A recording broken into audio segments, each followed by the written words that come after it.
I just went live. Right before you said that. Can't tell if I have to pee, so I'm just gonna go. When in doubt. How's everybody doing? What is up, YouTube side? What's up, Elise? Hobbit Stoner in the house, Margarita. What? She said she had to go? Al Benitez, or El Benitez? Ala Benitez? Ali Benitez? Help. Yoko, what's up? Good to see you. Michelle Heather, Snafu Cat Fumbles. Good afternoon to you as well. Terabytes in the house here. How are you, Joshua? Joshua Strom, almost always. The first comment I see on the YouTube side of things, whenever I'm getting it booted up and set up, Joshua, already there, man. Already there. What's up, Sarah, not Sarah? The silent, the no H. Sarah, not Sarah. What's up, Patty? How are you? White Christmas. Ah, favorite Christmas song. I forgot about the QOD. Yeah, favorite Christmas song. Mine right now, I gotta say, is Michael Bublé's version of Blue Christmas. It's damn good. Blue. Yeah, it's because of the trumpet solo in Michael Bublé's Blue Christmas. That's, yeah, you know, I'm a trumpet geek. So I really love that one. Misty Duke, welcome to the God Shack and Thunder Crew. Also, Elise dropping a gifted membership for somebody to become a member of the Thunder Crew over there. And it has been picked up by, let's see if I can pronounce this correctly. Nikizia Long. Nikizia? Is that how you say it? Nikizia, welcome to the God Shack and Thunder Crew, courtesy of Elise Newman. Heck yes. Oh, Yoko, QOD, the instrumental version of Carol of the Bells. That's pretty good too. But you know, you don't have to pick just one. All the ones. Little Drummer Boy, Totally Radical. Yeah. Terabyte, Where Are You Christmas by the Pretty Reckless. Nice. Shiny Girl, member for 7 months. Hey y'all. Hey, Christmas, please come home. Elise. Yeah, I like it. Trans-Siberian Orchestra, Margarita, any of them. Yeah. Callie, Rudolph the Red-Nosed Reindeer. Wait, Love X. Yeah, Grandma got run over by a reindeer. Man, I remember when that came out. It was when I was a kid, and that one, it was everywhere. It was everywhere. Grandma, and right there with you too. Yeah, Grandma got ran over by a reindeer. Christmas Saves the World by 21 Pilots. I don't know that I've heard this one. Karen Shaper Cutter, the Christmas song. Chestnut Roasting Oven Open Fire. Oh, yeah. Yeah. Pug Mom, Oh Holy Night. I like, yeah.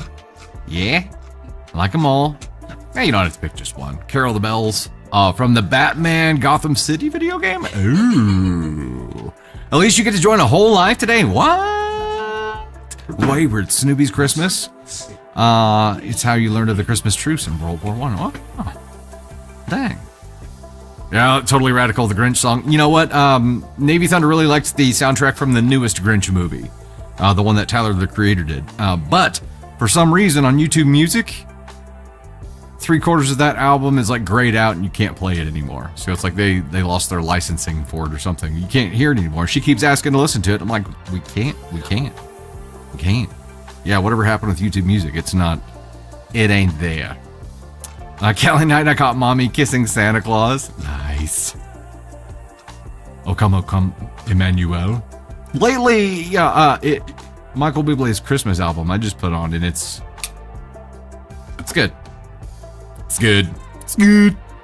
We listened to just like Christmas hits radio from YouTube Music this morning on the way to school, and she didn't want to listen to what's the word? What am I looking for here? K-pop Demon Hunter. She didn't want to listen to that. Which first time in a long time she hasn't been like put that on. She was ready for Christmas music now. Shadow Wolf, Santa Claus is coming to town by the boss. That movie, when is that movie coming out? At least you're working till 5, but a bunch of admin stuff. You'll be here lurking. At least your version of lurking is pretty active lurking. And I hope it stays that way. I'm not trying to convince you to be like a true lurker. No, we need Elise there in chat. I want a hippopotamus. Oh, Randy, that's a damn good one. Dylan, you're so over K-pop. So we're hoping she doesn't get over it soon because we got her a couple of Christmas things. Yeah. I guess we've already given those. But yeah, the Netflix shop really screwed one of them up. However, it has been wild, especially from a marketing standpoint. Candy Thunder commented on this yesterday, how K-pop Demon Hunters did not have like true merch ready for when that thing really struck gold. No pun intended. Vans is dropping on the 8th. Vans K-pop Demon Hunter one? Yeah. Nice. They're very cute. But here's the contrast. Whereas you had Stranger Things, the new season, at least the first half, come out, and Minnetonka. You see the Legos? Dropped their moccasin like they were ready. There's a difference between being ready and not being ready. Legos is dropping the Creole like Vecna house. Ooh. And they're dropping that on January 1st. Like they think we still have money to spend, and they're like not cheap either. They're like $270. Okay, so but if kids get Christmas money, there's a maybe good thing. There's a good thing. Yeah. I mean, let's be real. We're all adults buying this. That's probably accurate. It's accurate. But the Lego set looks very cool, and it's like if you pre-order it or something like that, it comes with the van from the radio station. Nice. So it's a very cool. I love Legos. The Squawk. A Terabyte Drop of the 10 said the new Where Are You Christmas by the Pretty Reckless is actually the girl who played Cindy Lou Who from Jim Carrey's Grinch. She harmonizes with her child self. Okay, so same girl was what's her face in Jenny. Gossip Girl. Yeah, Jenny in Gossip Girl.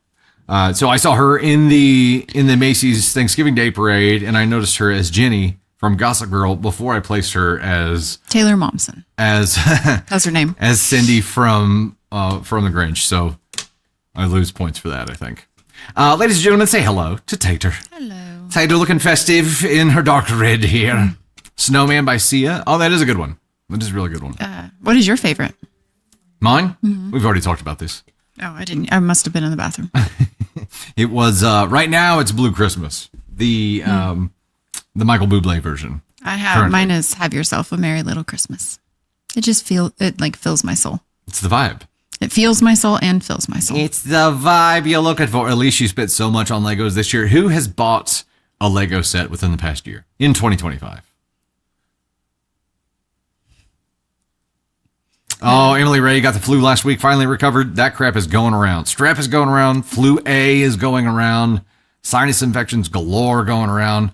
All stomach stuff. Yeah. Yep. All of it. All of it. Flower. Ava loves the flower sets too. Those are her absolute favorite. Cool. Those are cool. Just purchased Vespa. Oh, you got the I like the Lego sets that like you can turn them into something else. Sorry. Like where you can be like a flower or like the typewriter. The Transformer ones. I think those are cute. Lego brickheads. Yeah, any kind of Lego counts. Absolutely, it counts. Let me get back to QOD. Favorite Christmas song for a couple of minutes, and we'll dive into our first story here. Sarah Barracuda, Overkill Mill, Elise Elray, Fatal Eeyores, Just Jayus, Keisha, Tony Spar dropping some fest pops there. Bendy Lou Who, Rebecca, Ms. HH, thank you so much. Melissa Elliott dropping the Hondo. Rebecca, Zoe C, Gerald Mama, Sarah Barracuda dropping all kinds of stuff. Melissa Elliott, Gerald Mama again there. Charlie Diego, CT Civil, Shikanta, Maxine, That Alaska Girl, Gin Design Store, Emily Ray, Callie Knight, Andromeda Amber. Thank you all so much. Karen Shaper, Cutter C down there. Keisha, Emily Ray, y'all are awesome. Thank you. I've been buggy for the past couple of days, but last night crashed out at like 8 o'clock. And was at Sudafed and Benadryl in my system, and I think I've slept off most of it. Still not great, not back to 100%, but much better than the past couple of days. At least, thankfully, if you go to Mexico, you can buy amoxicillin by the pharmacy bottle size. Yeah, I remember when Tater and I went on our honeymoon, the cruise, when you get off the boat in there, what do they call it? The duty-free area. They have like the gigantic bottles of medicine. It's wild. Madison Christmas Evil by Stray Kids. Huh. It's so weird and not Christmas. You love it. I will have to check it out. Baby, it's cold outside. That's damn good. That's damn good. Allie being right. That's it. I'm off to Mexico. Oh, the Christmas song instrumental behind a Sleep Token song. Nice. They have a lot of those mashups on YouTube. We found the K-pop Demon Hunter or Huntrix and Sleep Token mashups on there. They're really good. They're very good. Your friend's touring with K and C? What?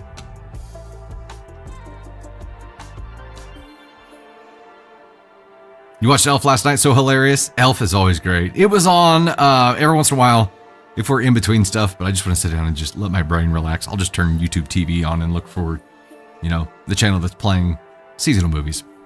And Elf was on last night and I left it up. Navy Thunder hasn't gotten fully into Elf yet. It's like she's too young for it yet. You never did either? What? Like Elf is great. Bye, buddy. Hope you find your dad. But it was also in an era where Will Ferrell went back to the funny trough way too many times, right? There's some attrition. There's some Will Ferrell attrition because he had so many movies in such a short amount of time. The Hanson Christmas album, Fatally Yours. There you go. Forget about Hanson. Holy cow. Jeanette, Melissa, Gargi, Lindsay fans. Thanks so much for the love. Melissa, see you there too. Jeanette, Keisha Rogers, you guys are awesome. We will go ahead and get started here. Let's do this. Coming up, we have stories about sharing secret recipes, budgeting for family dinners, alone time from the family. You're not allowed to yawn. No yawning. Yawns are contagious. Even just the word yawn will make people yawn. Watch. It's going to happen in chat. They're going to be like, damn, I just yawned. I was lighting my brain up. What? That's what a yawn does. It what? It reinvigorates your brain. Yawns reinvigorate your brain? Is that what it does? See? Got yawns. Budgeting for family dinners, alone time from the family, disagreements over apartment showings, seating disputes in restaurants, solving office tech issues, and the lightning round with Caden Thunder this time. Spicy stories with Tony Spark feedback, and we have the cake stories here. Yes, yawning can help wake you up by increasing alertness. It increases heart rate, tenses the muscles, and stimulates the brain to help transition from a state of rest to more active one. Okay. Reinvigorating my brain. Okay. First goal on the TikTok side is 4.5K Fest Pops. We're still doing the Fest Pop thing for a spicy story. And on the YouTube side, we have a super goal of 15.5 and up for a story with Tony Spark feedback. We will be having a TikTok super fan only live tomorrow night at 9 p.m. If you haven't become a super fan yet, but you've been thinking about it, now's a great time because tomorrow night, 9 p.m., will be live just for super fans. The TikTok Live Fest is still going on. You'll notice some of our goals are still Live Fest themed. All of those gifts help us in that competition. The top tier is like a crazy astronomical amount. We're never getting anywhere near that, but we're still playing along. We do greatly appreciate you guys taking part in that. As always, only gift if you're able and if it doesn't cause you pain. We don't want anybody putting themselves in a precarious position for that. This week's share goal is 1,500 shares. We greatly rely on your shares and likes as always. Reminder today, keep chat positive and respectful. Everybody, of course, is allowed to have their own opinion. We want you to share that opinion in a respectful way. It costs absolutely nothing to be a decent effing human being. So let's exercise that today. No spoilers, please. Spoilers will be muted from the live. Much love to our mods who are hanging out in chat today and watching for all that nonsense. With that, get out your gosh heckin' brooms. Oxygen to your brain.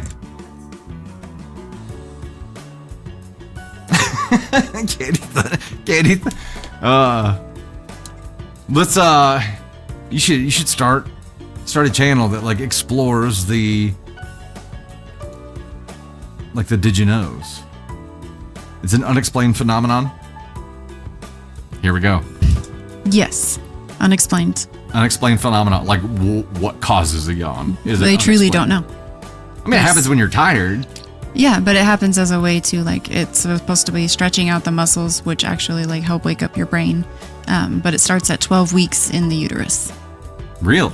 Yeah, and they're getting direct oxygen from the umbilical cord placenta, so I would assume they're at a steady pace. Huh. So I don't know. I have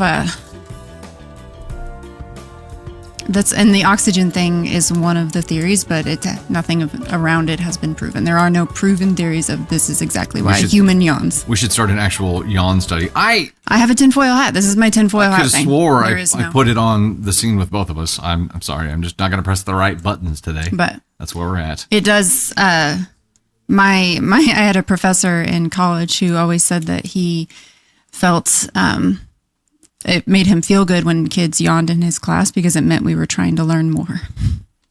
Keep telling yourself that, Pops. Yeah. D. Thompson, you yawn when anxious or stressed. Interesting, because we've noticed that in some other people too. Yeah, and I'm not going to argue with people. If you think yawning is about oxygen and all of that, like that's totally great for you. But we all have different theories about things, and this isn't something that's scientifically proven. So I'm going to stick to my own shit. Stick to your own shit. But you do you on why you think that we are. I think it's to wake us up, and it's a stimulating thing for our brain. Hey, historian in training with the OWL 800 Jules. Thanks so much for that. Dude, dropping Hedwig through there. We appreciate that. Amber, dropping the 2. I fought the yawn and the yawn won. I get it. Yeah. We're going to stop talking about yawns. It's going to make people yawn more. Juju! You need to have Welcome to the Gosh Heck Thunder Just put yawn as the QOD next time and see how many people yawn. Like, damn it. Damn. Over yonder. Over yonder. There you go. There you go. Hey, Aaron, thanks for the floating heart. Appreciate that. Katriana, Allie Bean, Shiny, Radar dropping the 400. Jessica, Allie Bean, Overkill dropping the 401. Look at that. Shiny Lights just became a super fan in the Gosh Heck fam. Welcome. Radar, Mama B. You guys are awesome. Thank you so much. Do it. Oh, with the yawn. Over yonder. Over yonder. What's another one? Radar Chiefs fan? Heck yeah. Go. I'd say, go. This maybe isn't our year, but go Chiefs. Also, yawning when somebody else yawns is also supposed to be sympathetic yawning. It's an empathy. It's a sign of empathy that you are an empathetic person. Huh. So it didn't make me yawn. Huh? It's because I had to. That's because you have no empathy. I don't have feelings. Okay. The feelings that I do have, I'm just faking. I'm trying to this is what I see normal people do, so I'm trying to mimic the behavior. I'm trying to present myself as a psychopath, basically. Somebody with emotions. I'm modeling emotions. That's what I'm doing. If someone does not yawn, they're sociopath or psychopath. There you go. Oh, that's funny. What if I'm a recovering sociopath? Is that a thing? I'm not sure. There's always a choice. I'm not sure, Tim. There's always a choice. All right, we'll dive into a story here momentarily. The yawn break. Hey, Artemis Wild sending out a gift and membership on the YouTube side. Strawberry Blonde Hobbit. Welcome to the Gosh Heck Thunder Crew, courtesy of Artemis Wild. Hells yeah. Family chiropractor. Okay, y'all, I'm at work. I need to stop yawning now. Have you not been in your meat suit long enough? No. A medicated sociopath is a thing. Okay. Yeah, close enough. I'll take that one. All right, we ready? Here we go. First story. This is, am I the astronaut for giving a secret family recipe to a family member? Let's do a poll on this one. Like family recipes, secret recipes, that's a thing. I feel like chat will this may be split, right? Because I feel like a lot of people may have secret family recipes there. Radar, you need to submit your own AITA? Heck yes. There are 2 good ways to do that. First, best preferred way is on the Dusty Thunder subreddit, because then it gets it in front of this whole community and they're really good about jumping in there. The second one is to submit it to us directly at dusty-thunder.com. There's no guarantee it gets picked up there, so that's why I say the Dusty Thunder subreddit is the way to go. Title again, am I the astronaut for giving a secret family recipe to a family member? If it's a family recipe, I'm saying NTA, because it's a family member. I could be way wrong here. Way wrong. Way wrong. Cooling off, Wonder Woman, that's wild. They're not part of a family, Karen Jones. They say family member. Maybe it's like an excommunicado family member, or a family member that people don't like, Callie, yeah, elevating will definitely help with that. Without permission, Pug Mom, that's the kicker. But who gives the permission to the secret family recipe? 15 seconds left on the poll. Bush's Baked Beans, yes. Want to talk about Bruno? Yeah. Maybe an in-law, could be. Maybe not a blood relative of Becky's books. Yeah, could be. Other side of the family. I don't know. I'm operating based purely off of the family recipe family member right now. Would I ever gatekeep a recipe? Absolutely. 72% went NTA. Depends on what it was for. That makes me a sociopath? No, I would never gatekeep a recipe. Never, ever in my wildest dreams. I'd share it, but I'd swap out one ingredient. Yes, something that's really not good. And then they just give up on it. 72% went NTA. Here we go. Am I the astronaut for giving a secret family recipe to a family member? I married into a family that has a secret pasta and red sauce recipe. When I got married, the recipe was one of the gifts. Whenever there are family functions, we switch up who makes the recipe, each of us putting our own twist on it. Since getting married, I've gotten close to my spouse's cousin. We hang out often. She's a bit of a mentor to me. I asked when it would be her turn to make the recipe because she's a great cook and I want to try her twist on it. She never got the secret recipe. It's only passed down to married members of the family. I learned my spouse didn't get a copy until marriage. She has asked for the recipe but keeps getting told, when you get married. She's in her early 50s and has repeatedly expressed no interest in marriage. I think she's aromantic or asexual. She was asking if I planned to make a big batch in December, I always do, and asked if she could trade portions for something special she makes. I agreed, but then thought to ask if she just wanted the recipe instead. She was born into the family. I don't think there should be a restriction on a family recipe that requires you to get married, so I gave it to her. Family found out when she made it almost immediately. She was so happy.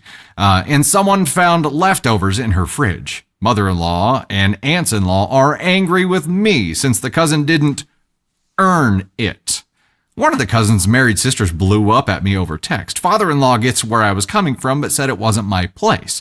My spouse doesn't care either way, but I earned myself the cold shoulder at Thanksgiving over this. Am I the astronaut?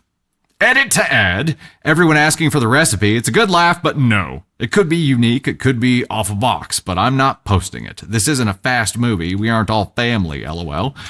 The question of what if someone gets divorced is interesting. I can't exactly ask the recipe keepers right now, so I don't know.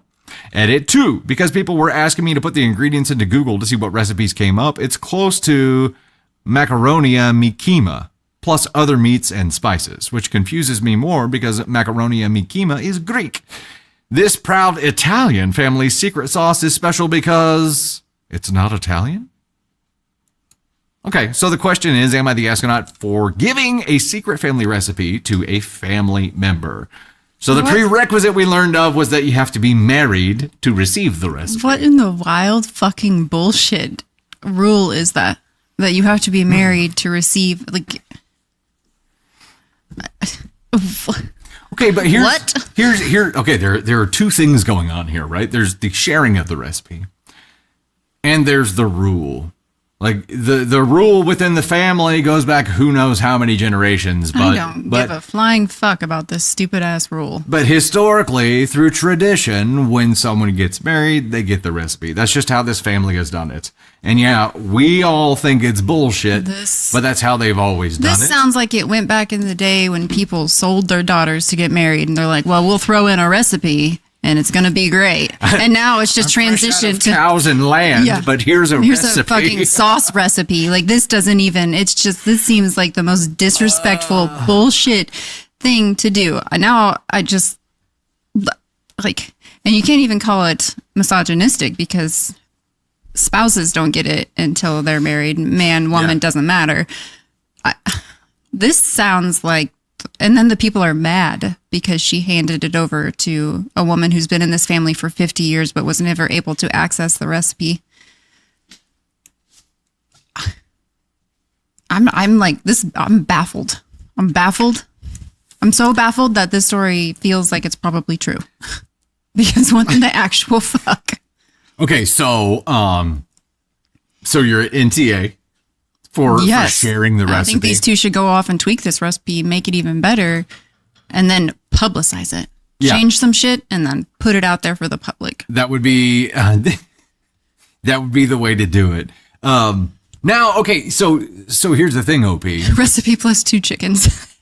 to the rest of the world, you're NTA, but you still got to deal with this family, right? This family who has this tradition, however bullshitty it may be, that they have followed when someone gets married. I need to, did it say or did it specify if it was mother-in-law or father-in-law's family that had the recipe?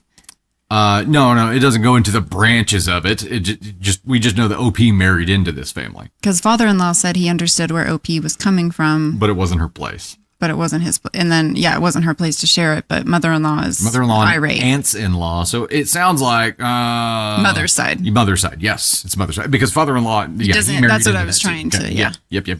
No, NTA, this is fucking weird. Okay, so. It's too far for me. That's what so if someone divorces, they take away the recipe, right, Paneri? You can't have this anymore, even though you know rename it the spinster recipe. Yes. That would be, gosh.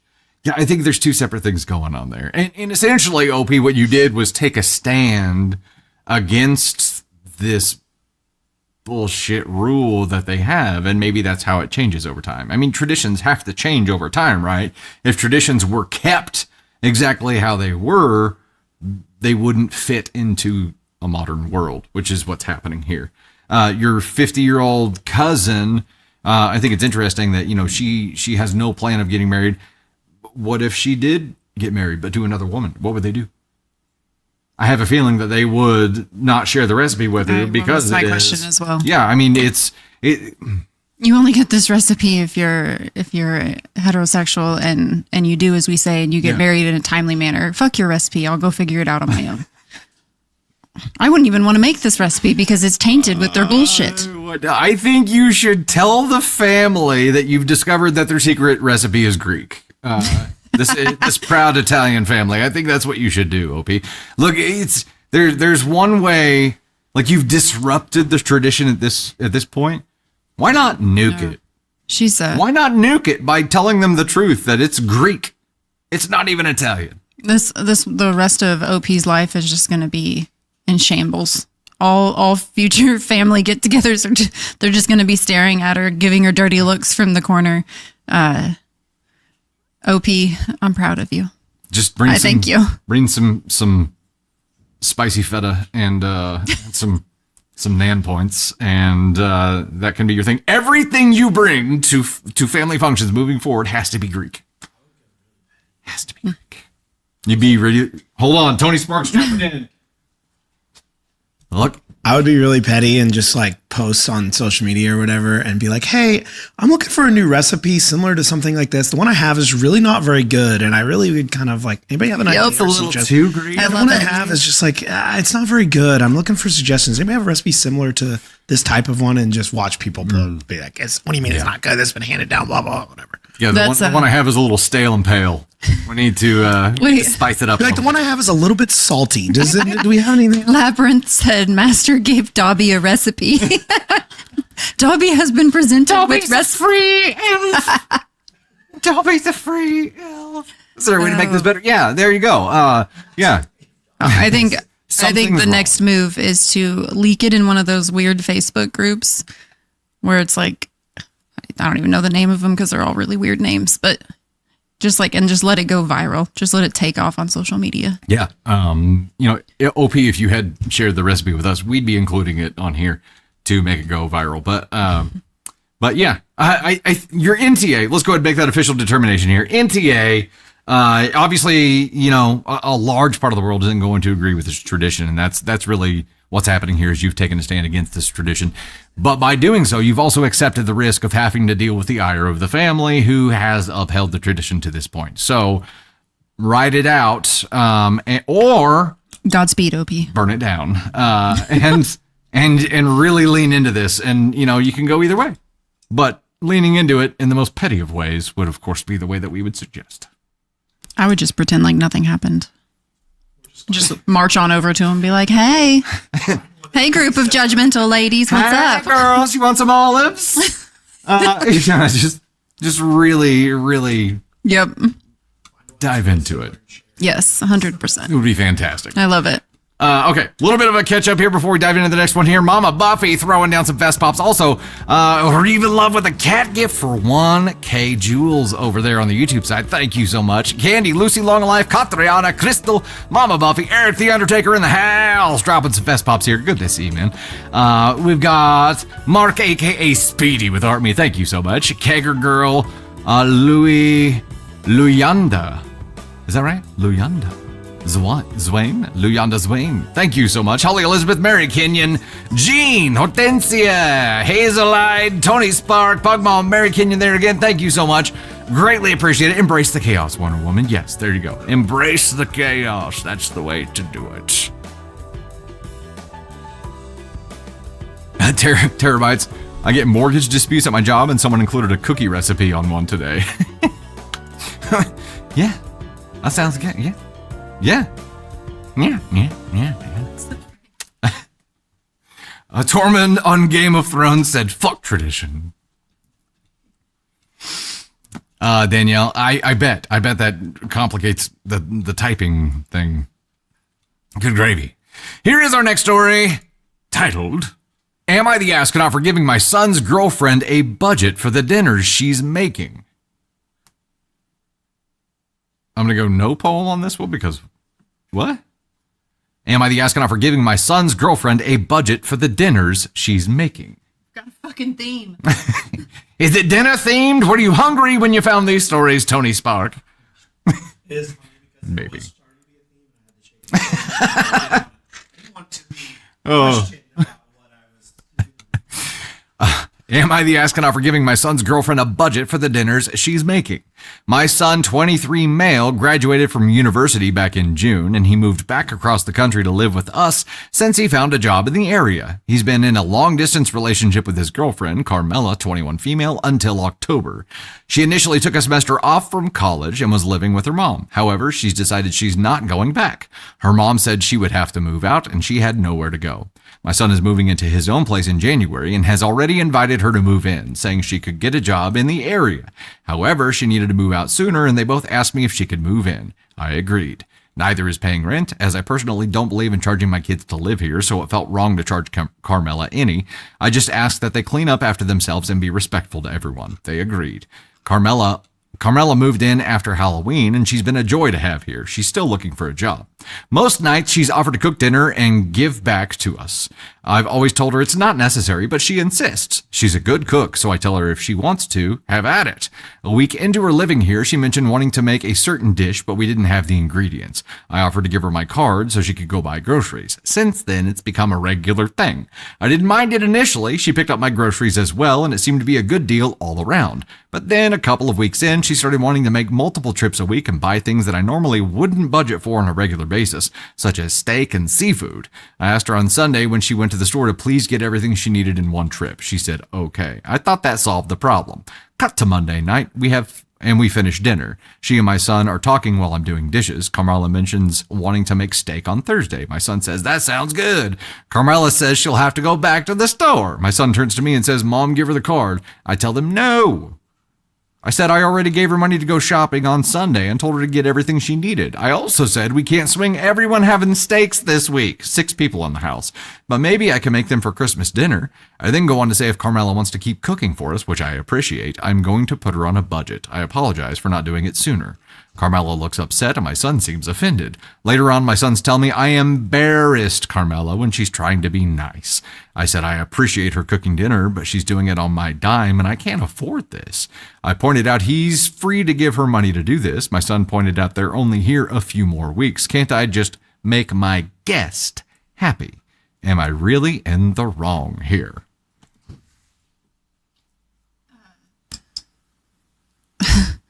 I mean, having steak every week on a budget, especially right now, is something that is that's not feasible. Like, it's incredibly expensive, and when no one is paying you rent to live there and you're trying to feed another person, the budget makes complete sense. Like, you're budgeting for more people than normal. You're letting people live there for free. Stick to the budget. Yeah. And Ashley, I saw your comment there. Technically, she's his guest. Not the right? mom's. That's which perfect. Is true. Yeah, which is true. I think a family of 6 with steak. We know the ding that takes on your wallet when we are able that to point, do it's that. not a ding, it's a dong. The entitlement of someone. That was so good. The entitlement of someone to just assume that they can just run rampant with it. Yeah. And then to be offended. Like if someone says, "Hey, we got to reel you back in a little bit. We really appreciate it, but look around. This ain't a mansion. Like you don't see a Bentley out in the driveway. It's like we can't be having Steak and seafood also yes as expensive as steak sometimes. So we can't. Yeah, little surf and turf. And the budget is the budget. Like they've already spent way more than they had intended. At this point, I'd say just right now we're lucky that we're not swinging the opposite direction and having to eat on half of the budget we normally would because we've spent so much more than we typically would have to this point. So I'm sorry. Like the budget is the budget. If you want the budget to be different, contribute to said budget. You're saying you're going to be here for a few more weeks. The total cost of groceries for those few more weeks is a lot. Right. And no, I didn't plan on having people stay here for free and to have my food bill go up by that much with no one contributing to it at all. I appreciate that she's cooking. I love it. It's delicious. I wish I could afford to eat like that all the time. I definitely would, but I can't. I think it's especially for 6 people. That's a lot. Like anything that you make at home where it's like one per person, like you could do pork chops instead or pork steak, something like that. That's cheaper than steak that can feed everyone you could buy twice the amount to do 2 meals out of, but they're not thinking like that. And I think that comes from being younger and not in it yourself. And I think that is very well summed up when he looks at his mom and says, "Give her the card." Yeah. Give her money, Mom. Yep. I mean, that's the equivalent of demanding money. And I think that makes her son the asshole and not her, in my opinion. And she's it sounds like she's trying to be helpful and reasonable. And I think that comes from experience. And they don't have that yet. And not understanding that makes them entitled and makes them an asshole. Which I've seen several people mention this in chat as well, and it connects to what you're saying here. They're going to have to learn this at some point. Yep. If not now, then in a much more difficult scenario when they're on their own, not living for free, paying rent somewhere, paying utilities, paying for everything themselves, and they're realizing the pain associated with it. Right. So it'd be much easier for them to learn it now than then. The being offended by this now is the thing I have the biggest problem with. Like it is what I'm sorry, there isn't infinite money. You can be offended by this all you want. It's not going to change the fact that there isn't infinite money. Right. When it comes to the money, we have no money. Grew. I'm trying to think of a time where we've ever had steak like more than once a quarter that we've made it at home for ourselves. It might have been when like we went to Sam's and got like a 6-pack and there were only 3 of us there eating that night and we like grilled twice. 6-pack. It's like a 3-pack now. And it's 3 times the price. It's different.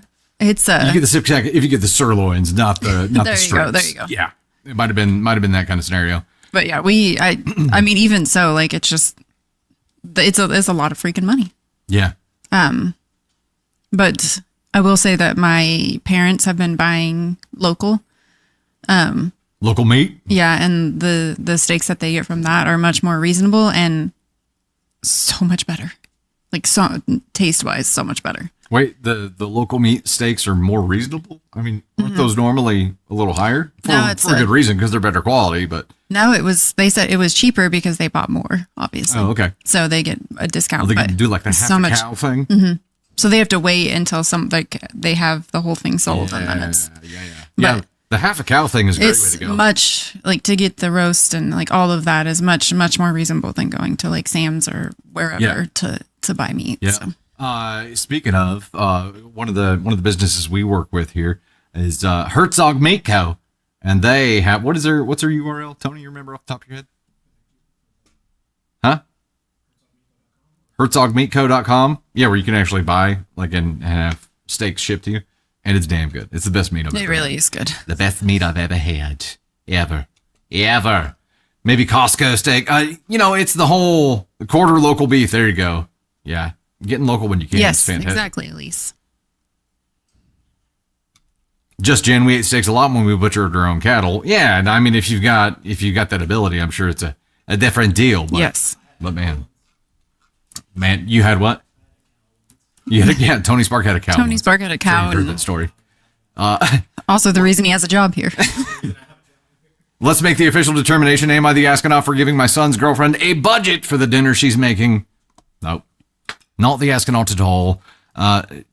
Your son and your looking like future daughter-in-law are on the scale for their reaction to receiving said budget. And I'm throwing them all the way up to 2 here for being offended about it while living there for free, and then son coming back and saying you should just give in because she's your guest. Yeah, son said give her the card. Give her your card. Give her your card, fucker. No, I don't want to. Kitty Cat Queen, you have a wholesaler around the corner, but you're normally working when they're open. That is a tough part. I guess you could... Yeah, I'm not sure how to approach that kind of thing. Don't have a cow, man. Shadow Wolf, yeah. Going back to the 90s. Bay Fox dropping the Fast Pops at the Go Popular there. Beth Bars as well. Bay Fox, Catriana, Benny Lou who dropping the Hundo. Dylan Sprague dropping the Fetty. Tony Spark getting in the mix there too. Gutter Bunny, Mags, Watermelly, Dan, Crystal, Real Broad in the house here. Crystal again, Just Mags, Yvette, Bubsy. Thank you all so much for the love. We are getting darn close on that first goal. As a reminder, that's going to unlock a spicy reward story. YouTube side, we're at 2 of 15 to unlock a Tony Spark feedback story and confetti. TikTok side, after we knock this one out, we're going to be going to unlock the lightning round stories, which will feature Caden Thunder this time. What's up, Jenny? Dropping the 5. Thanks so much for the love. Anna, just got your video on your Spotify Wrapped. Thank you so much for a very entertaining podcast. Thank you so much for being a top listener. If all of you Spotifyers, what do you call? Is there a term there? See, you Spotifyers. If we make it into your Spotify Wrapped, there's a little something special in there for you. What's up, Real Broad? Good to see you. Ms. HH Son is 100% entitled. Agreed. JB, if you have an interest in being a mod, just let us know and we'll put your name down. And then as we go through cycling the guards, we'll make sure to reach out then. Kit Kat, giving us the hello from Lithuania. Hi there. Thanks so much for being here. Autumn, you just got a puppy? Oh no. Why did I read that out loud? Present. Autumn, what kind of puppy did you get? I sent him a picture of a dog and he sent me back a gift that was like... What did you say the other day? Hey, Tony, can you grab these names on both chats for people saying they would like to be on the mod waiting list?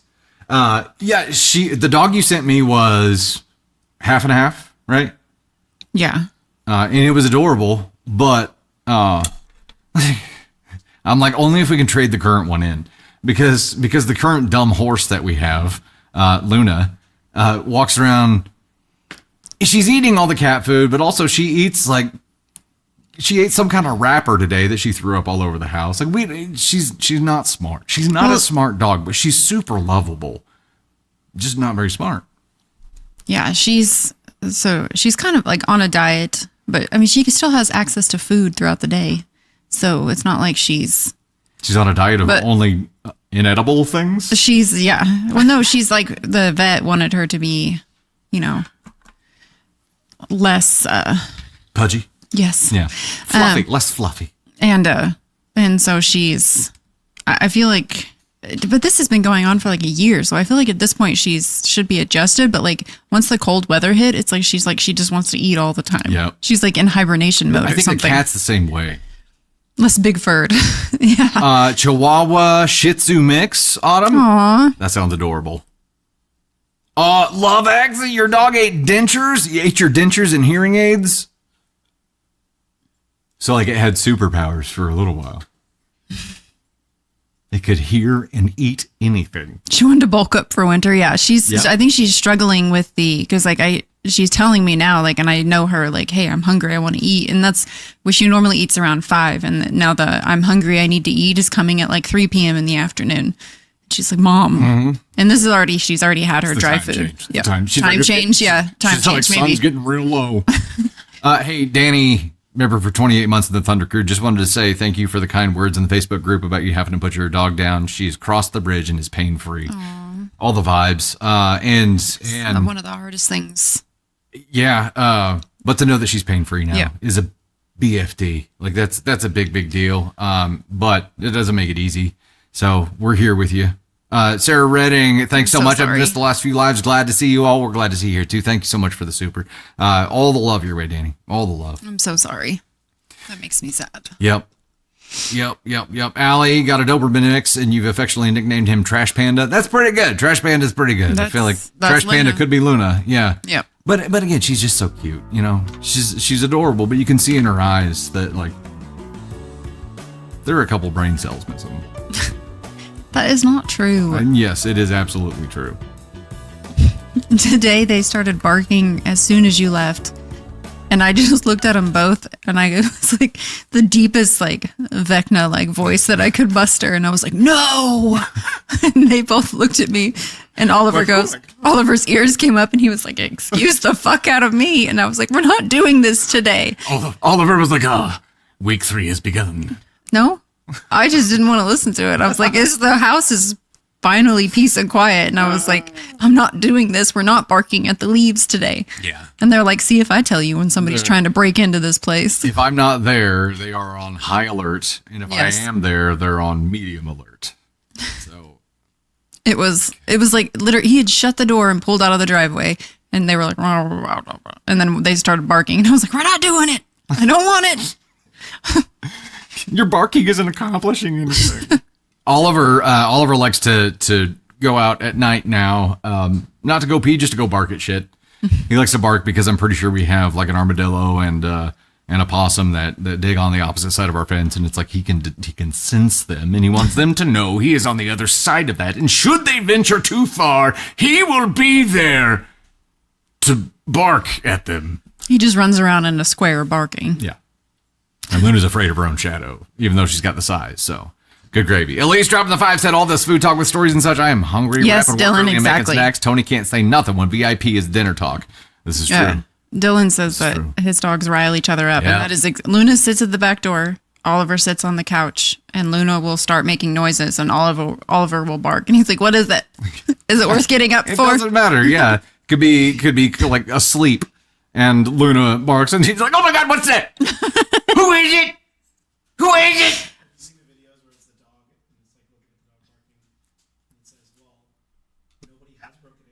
Yeah. Right? You're welcome for posting up guard for you. Yeah. Good gravy. Okay, we'll dive into our next one here. There is another story that I've remembered, and I'll tell you after the next story here. But it is it's a Navy story. Yeah, you do. I've told you about it. It happened the other day when she and I were putting the reindeer to get the light up reindeer together. Okay, here we go. Next story. Ladies and gents, boys and girls. Am I the astronaut for telling my mom that I don't want her to see the apartment I will buy? Okay, you do a poll for this one. Am I the astronaut for telling my mom I don't want her to see the apartment I will buy? So either this is OP not wanting to give mom input on a place OP is getting for themselves. Or, no, yeah, that's pretty much it. That's pretty much it. This is like I'm a grown ass person. I'm gonna make a grown ass decision, and you can't fight me on it. 50 seconds left on our poll. I'm going NTA. Wendy, it's never enough to go on, but it's fun to guess. Even if we're wrong, it doesn't hurt nothing. It doesn't hurt nothing. Yoko, Bella loves barking at trucks, Amazon garbage, recycling, anything that makes noise. HMH Oliver's the old grouchy man and Luna's the valley girl. It's pretty close. Except Luna's like just super lovable and slow. And Oliver will steal her bed. We had to get her a new bed because she got sick in the other one. But it's like a furry round bed, and Oliver pretty much stole it night one. So I got him a medium, smaller sized one. And now he will still steal the big one. And Luna will like lay on the floor next to it. Am I the astronaut for telling my mom I don't want her to see the apartment I will buy? Poll results. Tell us what they are, Tater. 83.7 NTA and 8% ESH. There we go. Okay. Largely NTA. Every time I click that, your TikTok studio loses its mind. What is happening? All right, here we go. I'm 30 years old. Currently, I live with my mom and dad at our family house. My dad is a cool and easygoing guy. However, my mom is something different. My mother is a person who is very imperious and usually demands that things be done her way without asking for anyone's permission. She is an extremely pessimistic person who is looking for problems literally everywhere. While she is a caring and loving person, she's also toxic to the point where after years and years of fights over the smallest things in our house between her and my father and me, my father and I developed some sort of passive-aggressive stance towards her while we subconsciously began dismissing her various shenanigans, which usually made her upset, with her claiming that we're trying to sideline her and make her look like an idiot. It came to the point where on Christmas Eve, after another argument, my father threatened her with divorce if she didn't stop her toxic behavior. Well, this sounds like a lovely environment.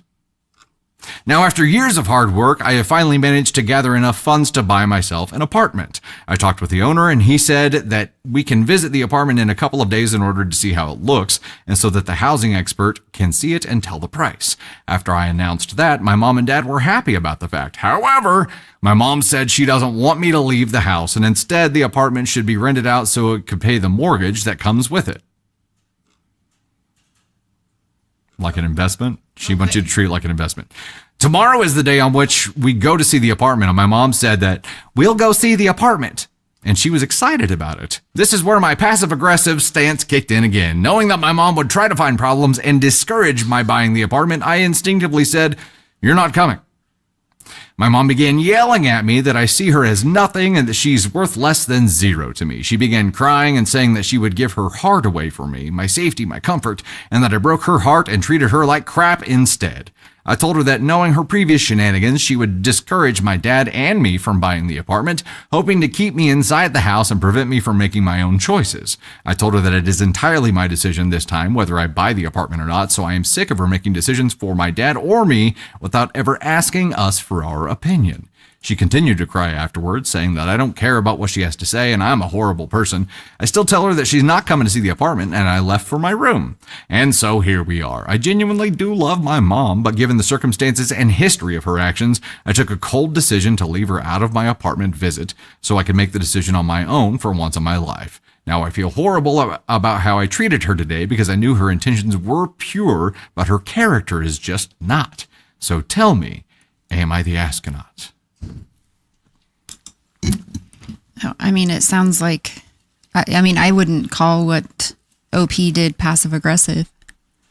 I would call that drawing a line in the sand. Call it boundary enforcement. You knew what would happen and you prevented that from happening. So you protected yourself, and protecting your peace and passive aggressive. That's not the same thing for me. And, I didn't find any like pettiness or argumentativeness from OP, just that you're not invited, you're not coming because I don't want to tolerate your bullshit today. There is an adjustment to make here. But real quick, Sarah Redding, welcome to the Gosh Heck Thunder Crew. Heck yes. And Tadakatsu. Yes, we're in your FYP again. Hell yeah. Welcome back.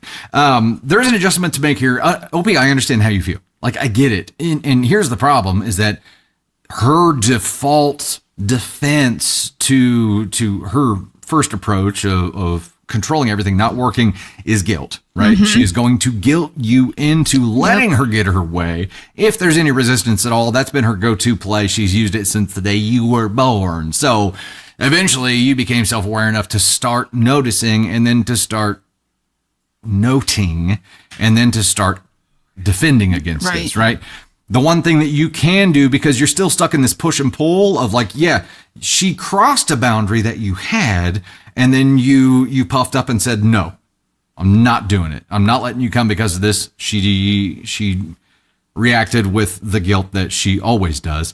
you can create a system here that may taper that off as well, where you pre-communicate those boundaries and say, hey, yeah, you're not coming this time because the way that you've behaved gives me a strong sense that you're going to try to pull some shit. And so, this is how it's going to be from now on. If I get a sense that you're going to try to manipulate a situation, I will leave you out of that situation. Not because I don't love you. I love and appreciate everything you've done for me.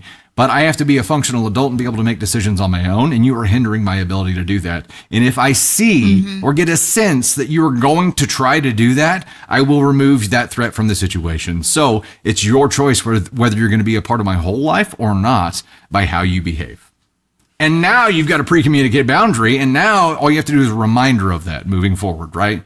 Right now, it doesn't sound like there's a structure to it. You're operating purely off your spidey sense, but handling it one situation at a time. Instead of one situation at a time, draw a consistent boundary. That may change her behavior over time. It's going to take a long time, though, because what she's doing right now has worked for, how old did you say you were again, OP? 30. What she's been doing for 30 years. So don't expect quick change, right? No, but there's a chance. It's NTA for me. Same. It is. I think OP has been like conditioned to believe that if they stand up for themselves, that's wrong. Yeah, that's guilt. It's the guilt. Yeah, they've been conditioned to believe that. I think also it's. I know that there are some cultures where kids don't leave home, once they become like an actual adult. I know there's some cultures where they stay in the home until they're able to buy a home on their own. So I think. I don't want to make assumptions about OP's age and the fact that they're still living at home. Sure. So the only reason the age matters to me at all is because that's how long her behavior has been cemented, right? So it's going to be harder to change the longer it's been a minute. Yeah. Boundary enforcement. Yeah, absolutely. Right. Yeah, absolutely. There was Mom Needs to Cut the Cord. Mary Freeman, Defense Against the Dark Arts. That's right. That's true. That's all right. I think toxic parents like this exist all over the place, and they always make you feel like you're doing the wrong thing when in fact you're doing the right thing. So I think it's important to find that line and stand up for yourself. And I saw someone say therapy, and I think Stacy, therapy might help OP, and I think that's important too. Yeah. Find that line, to know what is right and what is wrong. Yeah. Therapy would be good for everybody. Also limit contact on all forms of communication until she does change her ways. Yeah, and again, just keep in mind it's been 30 years. So. How do you feel about the dad and OP enduring this for so long? And just what they said was last year threatening divorce. Finally had enough. Yeah. Well, I mean, they're just now getting fed up enough. They just now have endured enough pain to create some change with their response, right? So there's that. And I do agree that OP feeling like they're passive aggressive that's a label that comes from the guilt that your mother felt or forced you to feel, right? You're not being passive aggressive. You're just finally standing up for yourself. But it feels wrong because for 30 years you've been made to feel wrong when that happens. So this is the beginning of the rebellion, right? The beginning is always going to be messy. And they're handling it again like situation by situation, but that's how it becomes until it happens consistently enough to be a consistent thing. This sounds like you don't parent your kids, your trauma does, whatever the saying is. Yeah. Because it sounds like mom has some issues that she never worked out and has now carried those over into how she parents, instead of correcting the guilting people into doing what you want control issue. Yeah. And I get it, like control slips further and further away the older your kid gets, but that's supposed to happen. Your kids are supposed to, take flight and soar across the sky. I don't know. Here's a hot tip though. If you run any kind of business, you can have your kid come work for you, and then you get to still puppeteer their life even further. I'm just kidding, Caden. We don't do that. Just kidding. He wasn't listening. He's kidding. What? No, that was his choice. It was his choice to come here. Yeah. Yeah, it's NTA, and I feel bad for them, but this is the beginning, and it's going to take some time. I have a question for you all, though. Do you think mom is doing what she's doing on purpose? I think it was a learned behavior. I do too. I don't think everybody thinks they're doing the right thing. I think it's a learned behavior, but if you're unwilling to see that what you're doing is negatively affecting other people, then the behavior can be a problem. It can be a symptom of trauma. It can be all of these things, but you're still responsible for that behavior and how it affects. It doesn't make people. It okay. Yeah. But I've talked to my therapist several times about everybody thinks they're doing the right thing, even people who are doing terrible things. Like somehow it's justified in their mind somewhere. Right. So she may be, and when she defaults to the crocodile tears, they may be real tears. She may actually be thinking, "Wow, I've given so much of myself for these people, and they just treat me like crap." That could be 100% how she's feeling in that moment. That doesn't mean those feelings are an accurate representation of what's been happening, but that's what she has translated to herself. It's wild. Adri, my rebellion didn't help mom never change, so 11 years no contact. How has your life been for those 11 years, though? I guess that's the question. It's wild. It's complicated. I mean, that's my point, is that it's complicated. It's not so easy to just jump out and say mom's the villain here. Well, she is in this story, and she's allowed her problems to negatively affect the relationships with her husband and her son. If you're unwilling to fix the problems and you know that it's causing hardship in your family, then you are the villain. That's true. Yes. So, and I don't mean that like on a sci-fi level. I just mean like you're the villain in this story and probably a ton of your stories. And I think as a parent in some of those stories, you are the villain, and that's like, you can't get around that because your kids are going to feel that way. But if you're the villain in the majority of their stories and they're having to work around your emotions and behaviors, then you're a fucking problem and you need to address it. Yeah. And you need to do better. Yep. Well, and mom in this case, has been just starting to find out.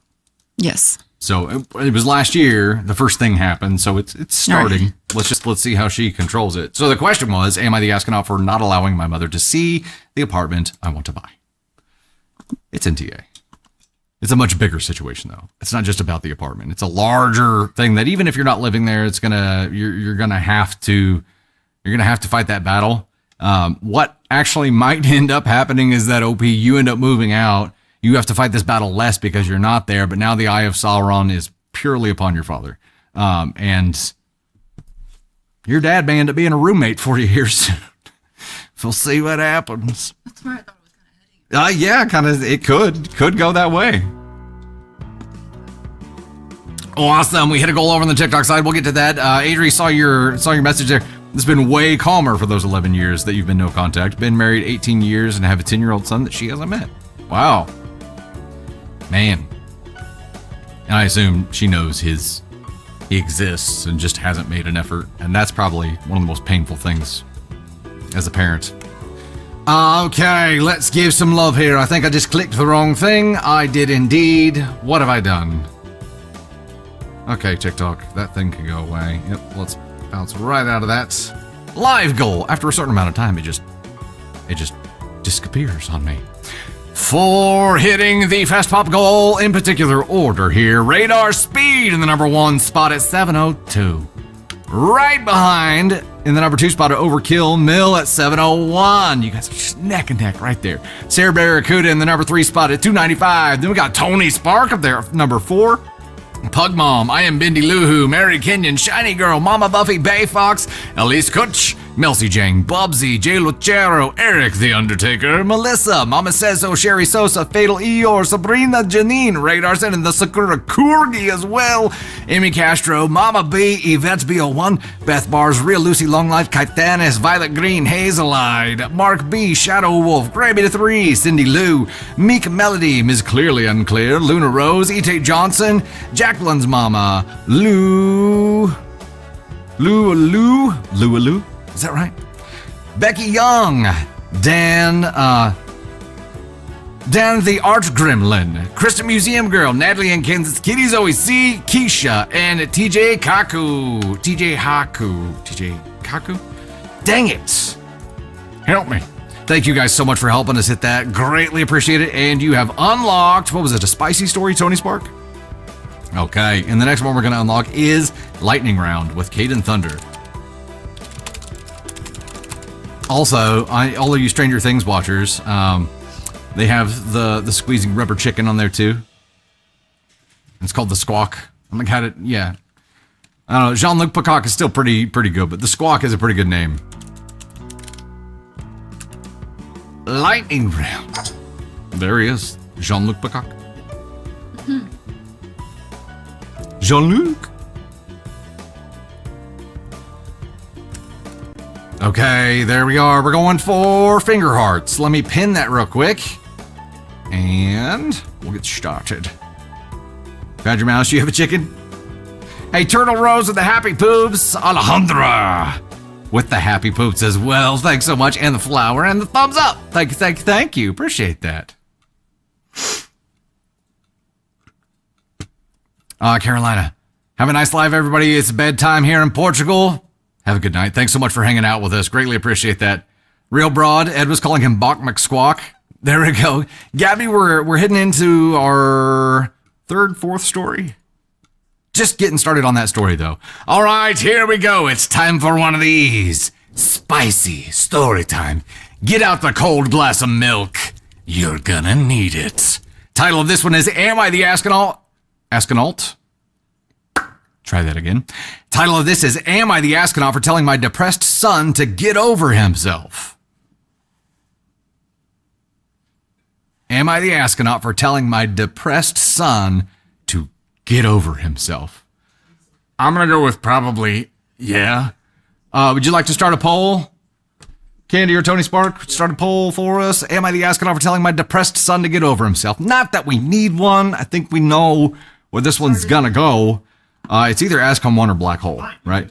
It's either Ascom 1 or Black Hole. I don't know which one. McKay dropping the 5. Thanks so much. Sarah Ready with the flower. Thank you. Turtle Rose. Thank you. Greatly appreciate that. The A-holer. Yeah. Goodness. It's either A1. He's got some A1 sauce on him or it's a black hole. We'll see. Christine, ESH is probably going to be accurate here. We shall see. Am I the astronaut for telling my depressed son to get over himself? The whole, depressed part of this, look, if OP knew that their son was depressed and then said that, probably a black hole thing. But I'm going right here, ask on 1. At minimum, we'll see. Get the B-hole. There you go. All right, poll has now ended. Where are we at, Tater Rooney? It is 56%, 56.9 Ascon 1 and 18.7 Black Hole, 10.5 Ascon 2. That might be some of the spiciest voting that we've seen in a minute. Yeah. He'll trip over A1 and into the black hole. It's entirely possible. All right, let's dive in. Oh, goodness. I'm just going to go and throw red flags to start. Yeah. I, 38 male, was a mess before meeting my wife, 37 female. A really big mess. I was an alcoholic, had poor hygiene, was hopping from job to job, etc. But she saw something in me that no one else did, not even me. I loved her. I loved her so, so much. We were only 1 year into our relationship before getting married. I didn't listen to people saying it was too soon. I was so in love. She turned my life upside down. I was a better man, all thanks to her. I was 23 when she gave birth to my son. That was the happiest day of my life. Everything was going great. As he got older, he resembled his mother so much. His wavy black hair, his face shape, eyes, lips, everything he had, he got from his mother. He was the male version of my wife. We didn't have a strong bond, but we talked sometimes. He was definitely a lot closer to his mother, but I was okay with that. My life was perfect, but then everything came crashing down in one phone call. I was told my wife and son were in a car accident. Hit your mic. I rushed to the hospital, but unfortunately by then my beautiful wife had passed. My son was still alive, unconscious on a hospital bed, but in that moment all I could think of was how my soulmate, my love, my everything was gone. However, son made a full recovery. It hurt my heart every time I looked at him.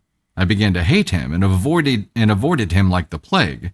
The thought of him making it but not my wife made me furious. I would never hurt him, but if it came down to him or her, it's obvious who I would choose. Oh my gosh. Okay. I started drinking again. My mental health was very poor, and I'd get into arguments with my son often. My life was the definition of hell. 4 days ago, my son was yelling at me for being the worst father ever and was ranting about how he needs help and how horrible his life was. I understand that he was hurting, but so was I. I was ignoring him because I had already heard this rant a million times, but then he snatched a bear out of my hand and a beer? Okay, it says bear.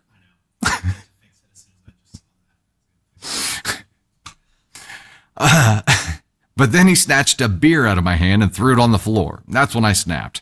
I told him, "You're not the only one suffering. Stop being so self-centered. Just get over yourself." There was more that I was going to say, but he left the house. I made no effort to follow him, assuring he just needed to be alone. Or assuming he just needed to be alone. I haven't seen or heard from him since. The police have been looking for him, but deep down, I hope he doesn't come back. I know that sounds bad, but I shouldn't be forced to take care of someone just because I'm related to them. I'm only human, and I already spend most of my life depressed.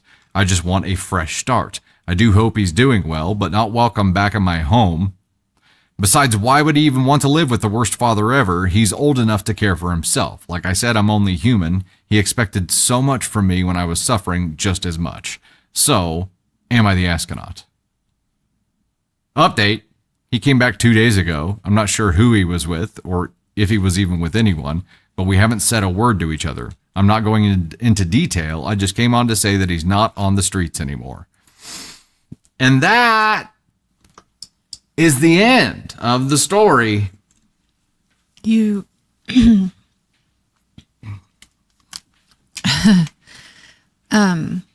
you do realize that your wife lives on in the child that she created inside her body. Her literal blood is flowing through your son's veins, and you're treating him like he's the scum of the earth. Like his thoughts and feelings and the fact that he's a goddamn human being does not matter. Like I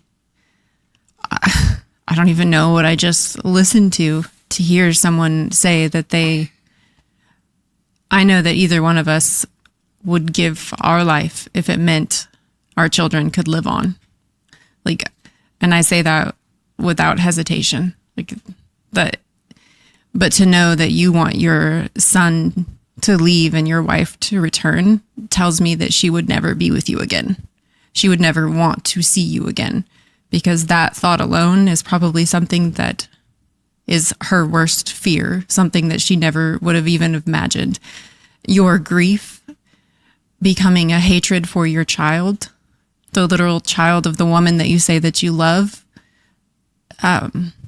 please check yourself into a treatment facility and allow your son to go to family or someone else, because this will not end well. This will end in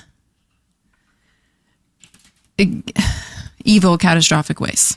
It's already there. So, you know, how the ways that it can get worse from here are all, you can't even fathom them. But OP, I think what you need to understand here is that you are projecting all these things that you feel about yourself, all of this self-loathing, all of this disgust, all of this internal ire that you have, you've projected out onto your son who is part you and part your wife. So the visual representation of being your wife is you saying what hurts, but it should also, that's also a tether, right? That's also an anchor, and the time when you should be there to be a rock, and to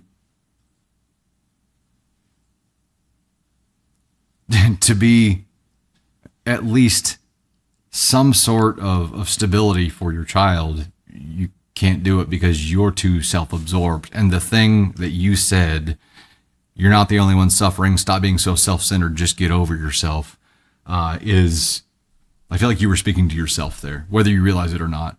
Those are words that you are feeling for yourself, because every single part of your behavior is just describing someone who is completely self-centered, right? You are self-absorbed. You aren't thinking about your child at all, and you have a duty, you have a responsibility as a parent, as a father, to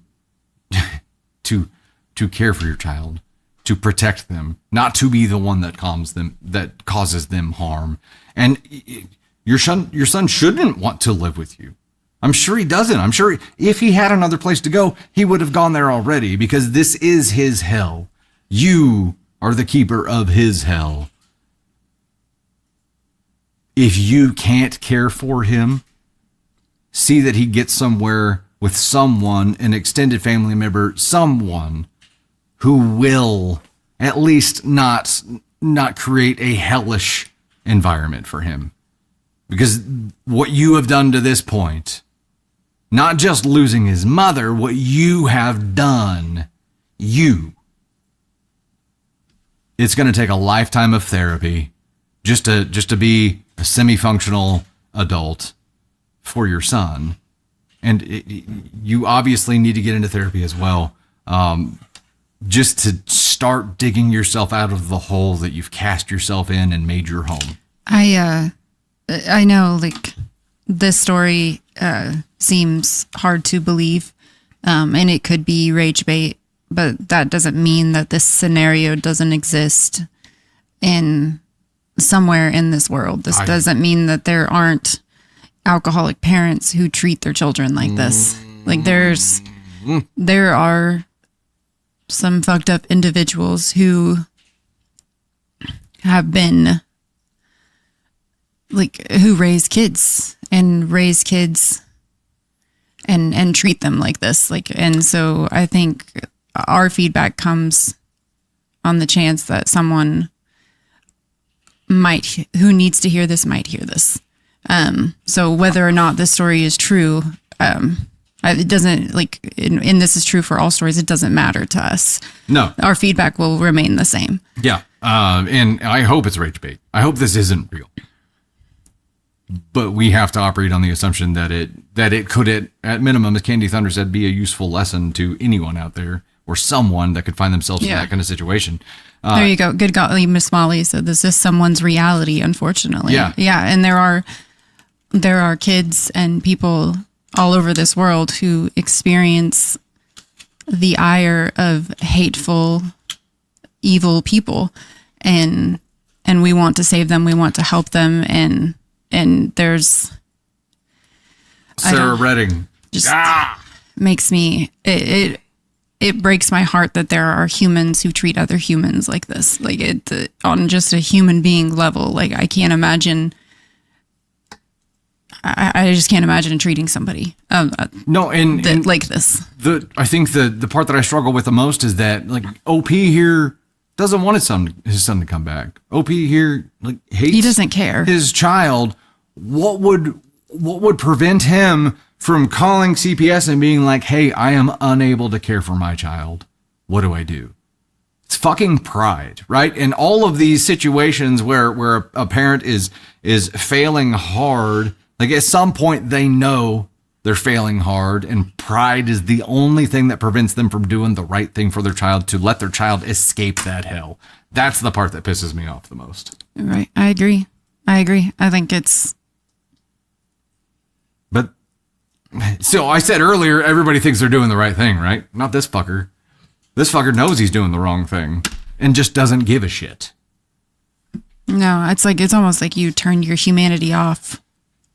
That wasn't me turning my humanity switch off. I was punching Tony Sparks' mic channel. One of the comments was, when talking about this, they said that if your wife would be so ashamed of you for what you're doing to your son, which is, I think, the bottom line. I hope she haunts his ass. Like, I hope she haunts him. Well, that's why I said earlier, like, he said, I would give anything to have her back. And I'm like, if you gave up the one thing, if you gave up her child to have her back, she would not want you. Yeah. Well, and also you're giving up the closest thing to her that you have.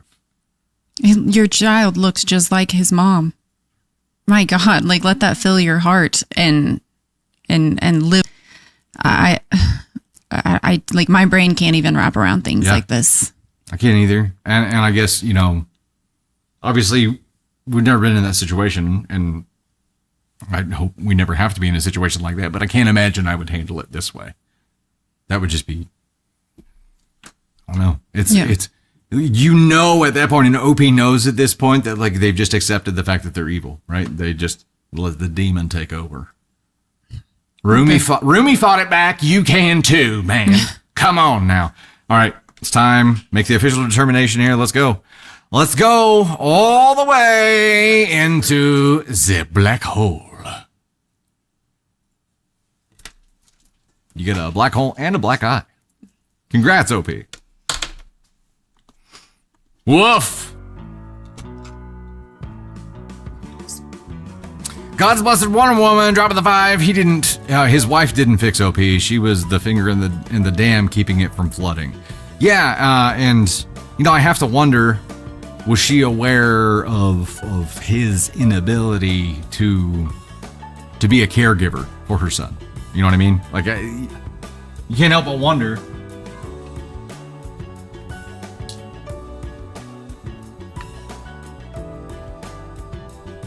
Dread, yeah. Heard.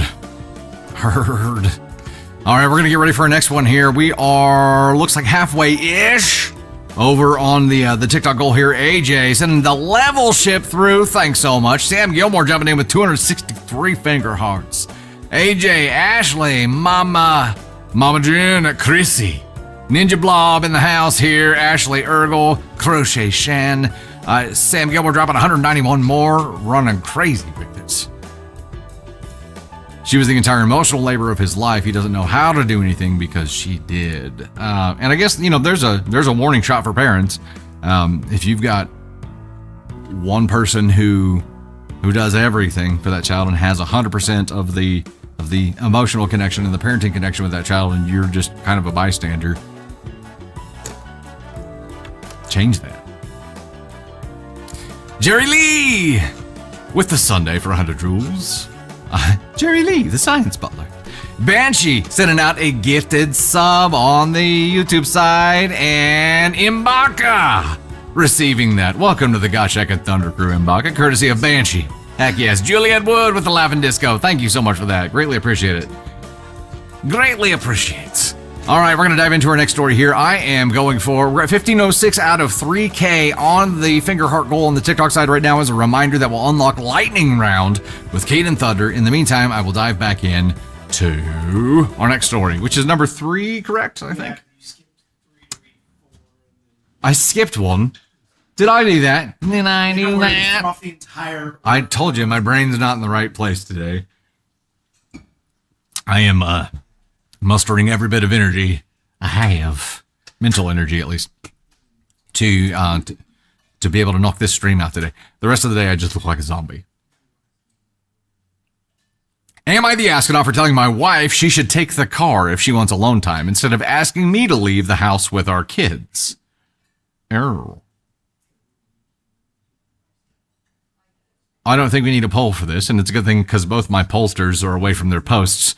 Am I the astronaut for telling my wife she should take the car if she wants alone time instead of asking me to leave the house with our kids?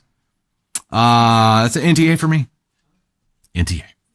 My wife works from home part-time, 2 to 3 days a week, and is the main at-home parent to our 2 kids. We live in a tiny apartment with very thin walls, so I understand that it's overwhelming, and she's always been a very introverted person who needs more alone time than most people. 1 to 2 times a week, I take the kids out for an hour or 2 so she can have the house to herself. She really appreciates it. The issue is that now she wants this every day for longer and wants me to drop whatever I'm doing to take the kids out whenever she needs space. I have obliged several times when she's been explicitly asking for it, even when it was inconvenient for me, but I've started feeling taken advantage of.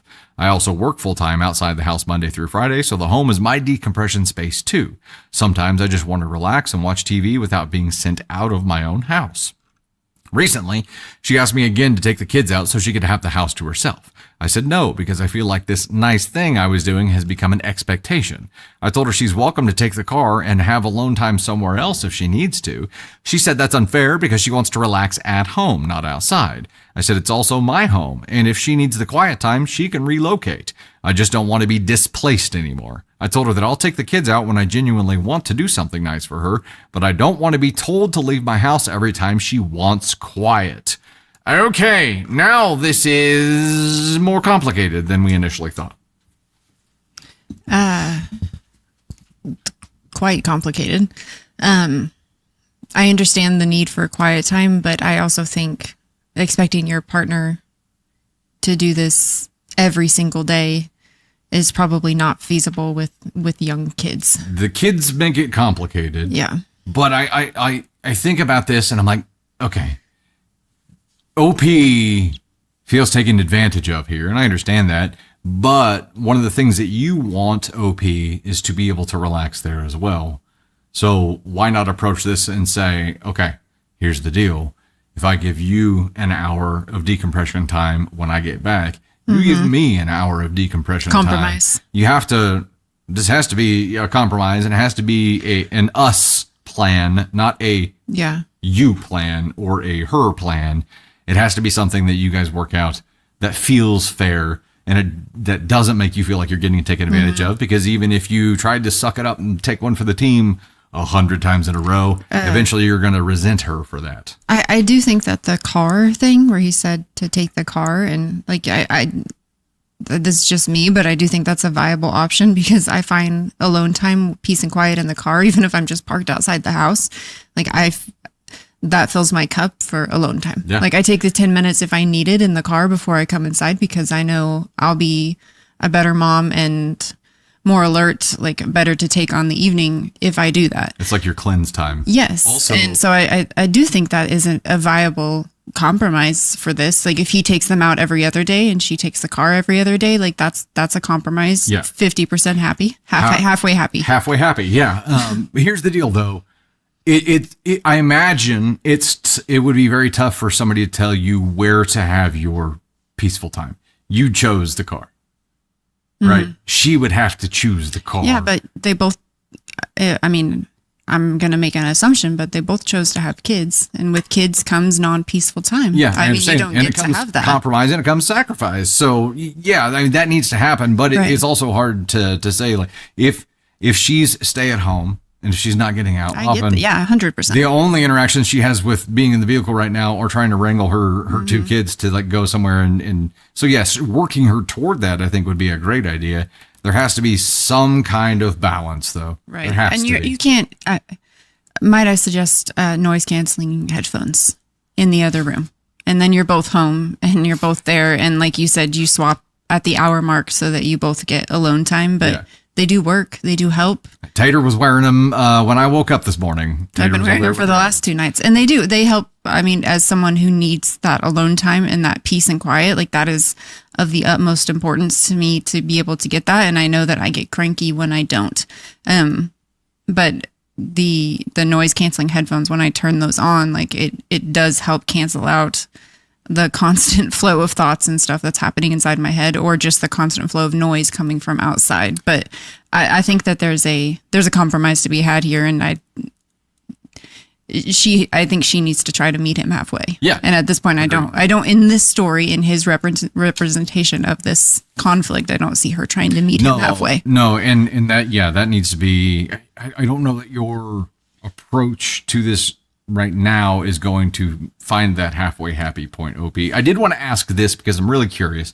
I know so many people, and it seems like more every day, use that like 5 to 10 minutes in the car after getting somewhere of just sitting there and cleansing before going in. Like I witnessed can't. People, I can't, like as soon as the car's in park, within 2 seconds, I in one motion will like undo my seatbelt and like open the door and I'm out. You've trained our daughter to do that as well, because as soon as I put the car in park, she's like, unbuckle me. And I'm like, meanwhile, hold on. Hold on. Ava and Kieran will both get somewhere and take 5 to 10 minutes to cleanse before getting out of the car. And I get it, but lurkers included, who does this? Who takes 5 to 10 minutes in the car to cleanse before getting out and actually going in somewhere? I'm curious about this. But here, back to story, OP, I think you're going to have to approach this with some kind of proposal for compromise. Absolutely. A lot of people have said in chat, daycare a couple of times. Yes. 2 days per week. A kids' day out program. Part-time job. Yes. But she could Yes. be starting to lose herself. Two small children is a lot. That is a lot on someone's psyche, especially as an introvert who needs that alone time. And I was going to say that too. I got sidetracked. We hit that wall.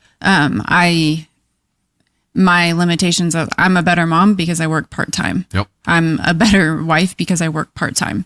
And I think those things, like, you have to find what works for your family, but you have to have a partner who's willing to meet you halfway. So I don't think I'm not going to call either one of them an asshole here, because I don't think that's what's happening. I think they just need to find a way, a compromise that works for both of them. Yeah. And that's just my opinion. I think a kid's day out thing, if they can't afford it, even if you're just working part-time, to pay for that kid's day out, if it just gives you that thing that you need to find yourself again, to not just be mom all the time. Yeah.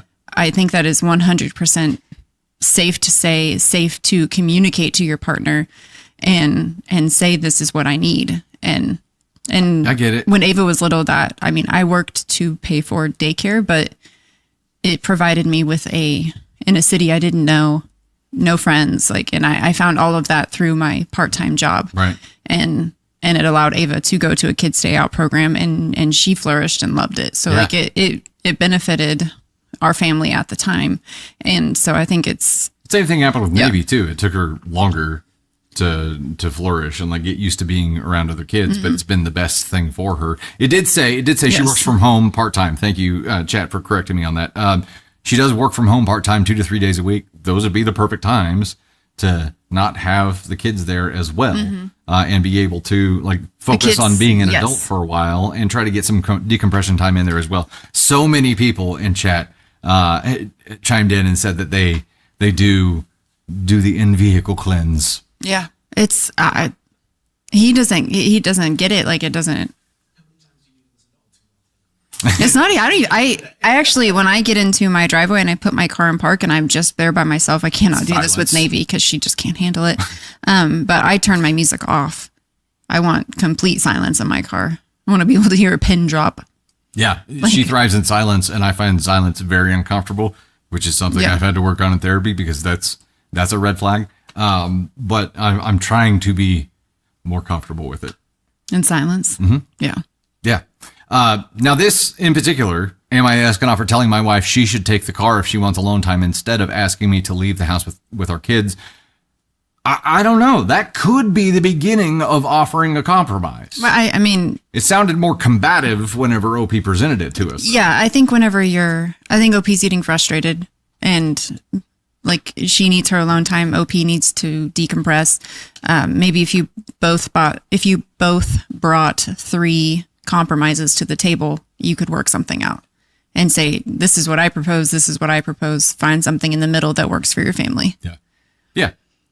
Shadow Wolf. The silence, being averse to it is also, at least for me, it's like being afraid of being left alone with just your thoughts.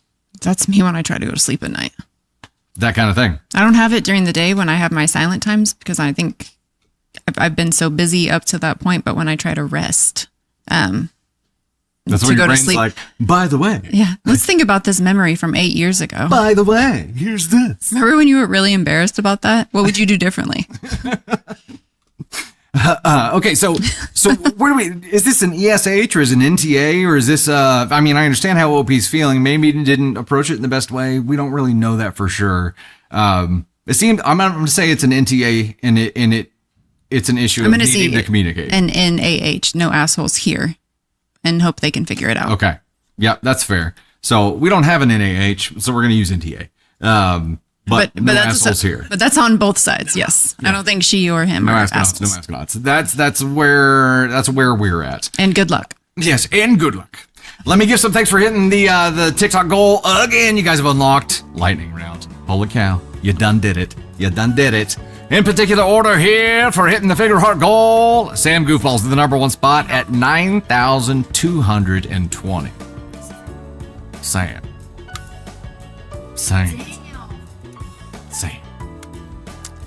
And the number 2 spot, Ninja Blobnet at 1385. Number 3, Tony Spark. Look at that right over there. At 730, Charlotte Arnold, the number 4 spot. Sherry Sosa, we got Witty Chan, Bay Fox, Pugmomp, Roseanne Crump, Mark B, Elise Kutch, Mama Jen, Mimi Smiles, Narita, Ada V. I'm definitely not getting that one correct. Neritara? Is that right? Neritara? Help me out. Wrong Pluto! Hey, good to see you there. The number 15 spot, thank you so much. We've got Coco, Ames, Mama B, Sarah Barracuda, Mouse Riot's Life, Beth Bars, Bernice, Callie Knight, Sarah, not Sarah, Brown Eyed Girl, Paula Lucas, Anna the Rebel, Pixie Dust, and Shaz. Thank you all so much. I'm going to get the next one set up here, and it's going to unlock a cake reward story and confetti. And it is for what? There it is. Whoop. Cake reward story and confetti. And I'll tell you the Navy story before we get into lightning round.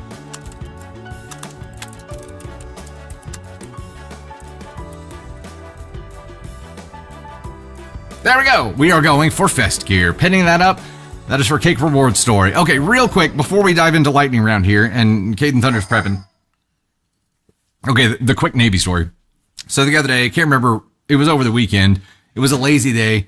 It was cold out. I was still in my pajamas. I was still in like sweatpants and a hoodie. Hadn't even brushed my teeth yet. And admittedly, it was late morning. Yes, I should have brushed them at this point, but I didn't.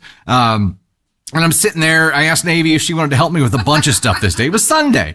I asked Navy if she wanted to help me with a bunch of like chore tasks, and she's a great helper. So she was like, yeah. So we're putting together the light up reindeer that go in the front yard. It was the last Christmas decoration we had to do. We're putting them together, and she's helping, and it's all great. And I'm looking at her, and I'm smiling. She said something before that. She was singing the lyrics to Golden by Huntrix, but singing very different words. And I was like, sing it again, yeah. Something in oven. I don't know. It was very cute, but I was looking at her, and she goes, you got some green teeth. I was like, and look, the deer we're putting together are like that kind of purple pink, like what's the word I'm looking for? Iridescent kind of material, very shiny. And I'm like, oh, maybe it's casting a weird color. So I looked at her, and I smiled again. She's like, yeah, there they are. And I'm like, in my head, I'm like, look, I know that I shouldn't let the words of a 4-year-old like hurt my feelings, but I immediately did this thing. You know what I'm talking about? Where you're like, and I'm like, yeah, I haven't brushed my teeth yet. Are they fucking green? Are they green? And I look at her again, and I'm like talking, and she's like, yeah, they're like at the top right back there. And I'm like, oh, it's like where I've had a root canal or something. So it looks a little bit different than the rest. But I was like, damn, kid. Damn. These kids their words can cut deep. They're not trying to, obviously, but goodness. What's up, Tessa? How are you? Niece Tessa is in here. Oh, yeah, mods, thanks for jumping. I didn't see what happened, but thank you. Sherry Sosa dropping all of the fest gears there. I saw, we got some more Ashley Ergy. Sherry Sosa again, Minvi, Georgina, Elise, Chrissy, Sam Gilmore dropping a ton of them. Thank you so much. She was so observant, but I was like, surely she's mistaken. Looked again, and she's like, no, yep, there they are. I'm like, okay, no.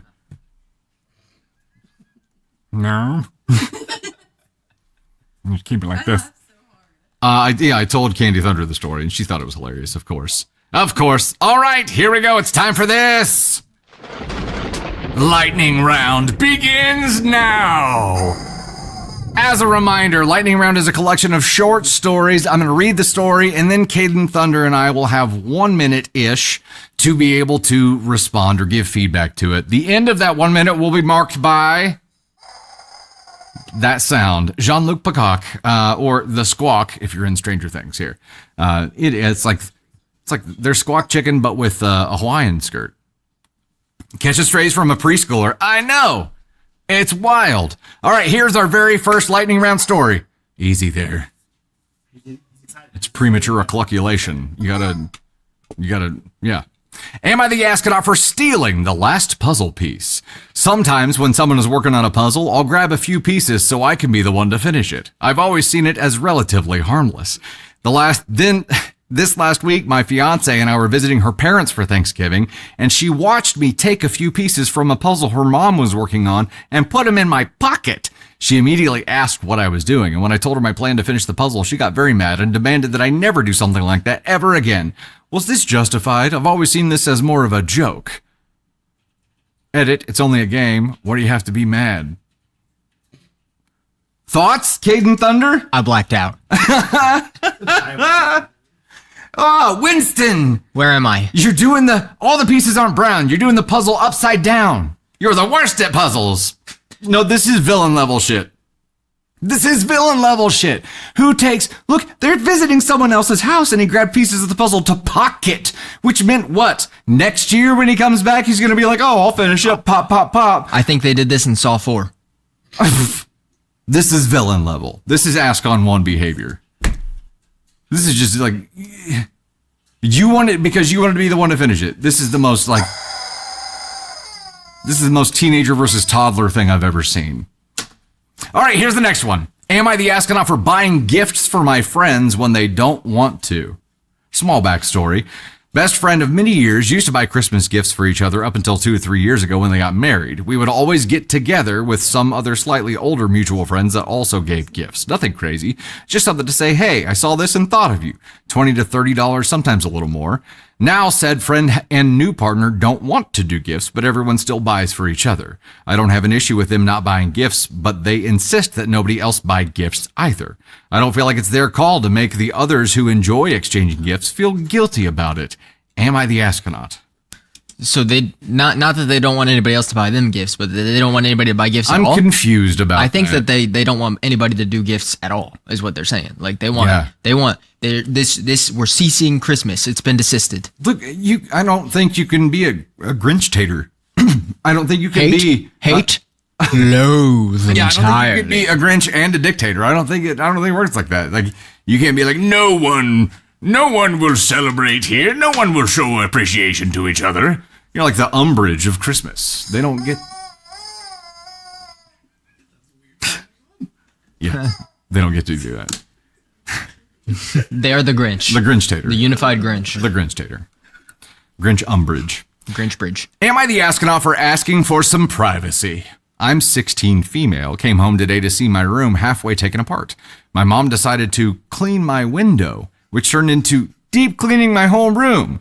It's not the first time she's done something like that. I can be messy sometimes. I don't clean regularly. However, my mom did an actual deep clean, including going through my wardrobe and shelves. She also spilled some water, which got my electric guitar cables wet. She refuses to acknowledge my point of view and says to just not plug it in right now.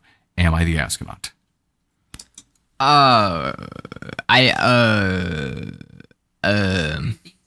Yeah, I think, look, if you're not going to clean up your space, you accept the risk that someone else will. That's true. And it's not, at that point, it's not your house and you know, this and that and such. But also it's not cool to spill, it's not cool to get your little guitar strings wet or whatever. Your electric guitar cables, which, you know, are tomato going to be fine. Just dry them, I'm sure. Don't plug it in right now. You know, put it in rice. I'm sure it's got the shielding on it. I don't know if it got on the end part, but it would be fine. But if you're not going to clean your space, you accept the risk that someone else is going to. You should clean your mom's room. Here's a good way to put it. Lady Trinitana, you are right to be upset, but she does have a right to clean her house. Yeah. Yeah, we'll agree on the ESH there. You can have privacy, but look, if you leave your room an actual pigsty, it's going to get cleaned, and you don't have to like the way it's done. Am I the astronaut for asking my landlord to not rent to cat owners? Yes. Oh my. Context, my roommate is moving out in January. My landlord is currently looking for someone to rent out the second bedroom. Okay, it's not separate apartments. It's bedrooms. She has so far found one gentleman with a cat. It's day one of this listing being up. I informed her I'm very allergic to cats. She in turn asked me if I would like to rent out the whole unit, which I told her I cannot afford. She's now saying the cats can live in bedrooms and that I won't know if I'm allergic until the cat moves in. Personally, I don't think limiting a cat to one bedroom is enough space. I'm going to an allergen specialist today, weirdly enough for timing. Would getting a note help? Am I the asshole? I think I don't know. This requires more than 30 seconds. I feel like I don't know. I don't know if it's going to help you legally. I know. I think you have to look at your lease, and specifically, I don't know if there's anything you can do legally. But are you the astronaut? I don't think you're necessarily. I don't know. I think it's a gray situation. I don't know if nobody sucks here or if everybody sucks here. Or I don't think it's. Legally, you may have no bearing. I think we have to treat it as two different ways. Legally, you may have no bearing and not be able to do anything about it, even with the doctor's note. But morally, you are not the asshole. No. I don't think so. This is something where... Especially it's a joint living space, yeah. This should be being understanding. Yeah. And wasn't wanting the cat to be confined to that space for the cat's benefit, not for their own benefit. And also for the cat's benefit, yeah. Yep. Good gravy. Good gravy. Okay, here's our last lightning round story. Am I the astronaut for telling my friend he can't stay at my apartment anymore after he insulted my girlfriend? Probably an NTA. I, 28, let my friend Carl, 28 male, crash at my apartment for a few days while he was between jobs. My girlfriend came over the other night and Carl straight up told her she was too good for me and could do better. Did he mean like Carl? I told him that was disrespectful and he needed to apologize. He refused and said he was just being honest. So I told him he had to find somewhere else to stay. He packed up his stuff and left, but now he's telling everybody I chose a girl over a friend. My other friends are split because some say I overreacted and others say he crossed a line. Am I the astronaut? Carl, why would you do that? Carl. Hey, I'm Carl. I just don't have a job and I just am staying at your boyfriend's house right now. But you know, he sucks actually. He's not that cool actually. I know a real cool guy. Guess what his name is, baby? It's Carl. You should check him out. Don't got a house, don't got a job. Actually, I might have a house soon because I'm going to take your man's house. His name rhymes with Darl. His name rhymes with Snarl. You could do so much better. Baby, you could do so much better. Shout out Michael Cera. He did shoot a shot, though. Hey, take that same level of effort and put it into finding a fucking job and getting off my couch, Carl. Yeah. Exactly. All right, ladies and gentlemen, that was Lightning Round with Kate and Thunder. Thank you so much for being with us. You remember that song, Carl Papa? That popped into my head. Carl Papa? Yeah. I do not remember this song. Yeah. You know, chat? Carl Papa. They heard Scrubs. Yeah, that's perfect. That's awesome. Okay, guys, it's nice to see you, and I hope you have a great rest of your day and your shoes stay tied once you tie them. Great job. Kate and Thunder, ladies and gentlemen. Kate and Thunder. Anchor, my 10-year-old listened to the story and said NTA. That's awesome. What's up, KB Rosen? How are you? We love seeing people who have been longtime watchers or listeners jump in here. Respect the person who is housing you. Macarita. There you go. I think that kind of applies to the last story too. But was it Dread or was it Shadow Wolf who said it on the last story? Like, we're assuming that the room was dirty. You're right. I am assuming the room was dirty. But OP said that they don't clean regularly. So that's what jumped me into that. Okay, we are at 83 of 120 on the Fest gear. And we are at 8 of 15 on the YouTube side. So I believe I am bouncing to story number 5. Is that correct, Tony Spark? Candy Thunder has rejoined the stream. Yeah, the cleaning the room one. I'm not venturing into my children's clothing, dressers, whatever, unless they're present. Unless it's spilling out. And I'm just telling them what to do. Yeah. And I'm like, you need to do this. I don't go. I'll come back when your dresser is cleaned out. There are rooms I will and will not go into. Because I know they'll be messy enough to give me anxiety, and I don't want to subject myself to that. But yeah, that's your space. As long as you don't like harm that space in a way that affects us as homeowners, that's your space. Or cause a rodent infestation or something. Like that's your space. But I will like once a year go in. Ava's the worst. Go into Ava's room and clean it. Kieran's too. They will get done. It happens. They just need the little push. At some point. If it was just snooping, that's a different kind of thing. See it, Caden? No, I don't want to snoop. Yeah, I don't like. I don't have the energy to snoop. She's looking for something specific there. Yeah. I'm not sure. My mom just closed the door, Sarah. That's where I'm at. That's what we do too. Yeah. Joyful stranger dropping the 5, popping in to say hi from Disney. Saw a tombstone at Haunted Mansion with the name Dustin T. Dust. Made me laugh. Hope your D is great. We saw that tombstone too. I pointed it out to you. When did we see it? It was on the Haunted Mansion. Oh yeah. And when you're in line, like heading in toward it, I think. Yeah. Dustin I think we saw that as well. That's awesome. Ashley Argyle, welcome to the Gosh Heckin' Fam. Remember how bad it was pouring when we came out of that ride? Yes. And they were like, you can't sit here. You got to move out from under the... Can't stay where it's not raining. You got to get out where it is raining. It's a fire hazard. And we're like, okay. Like, I think that would put the fire out.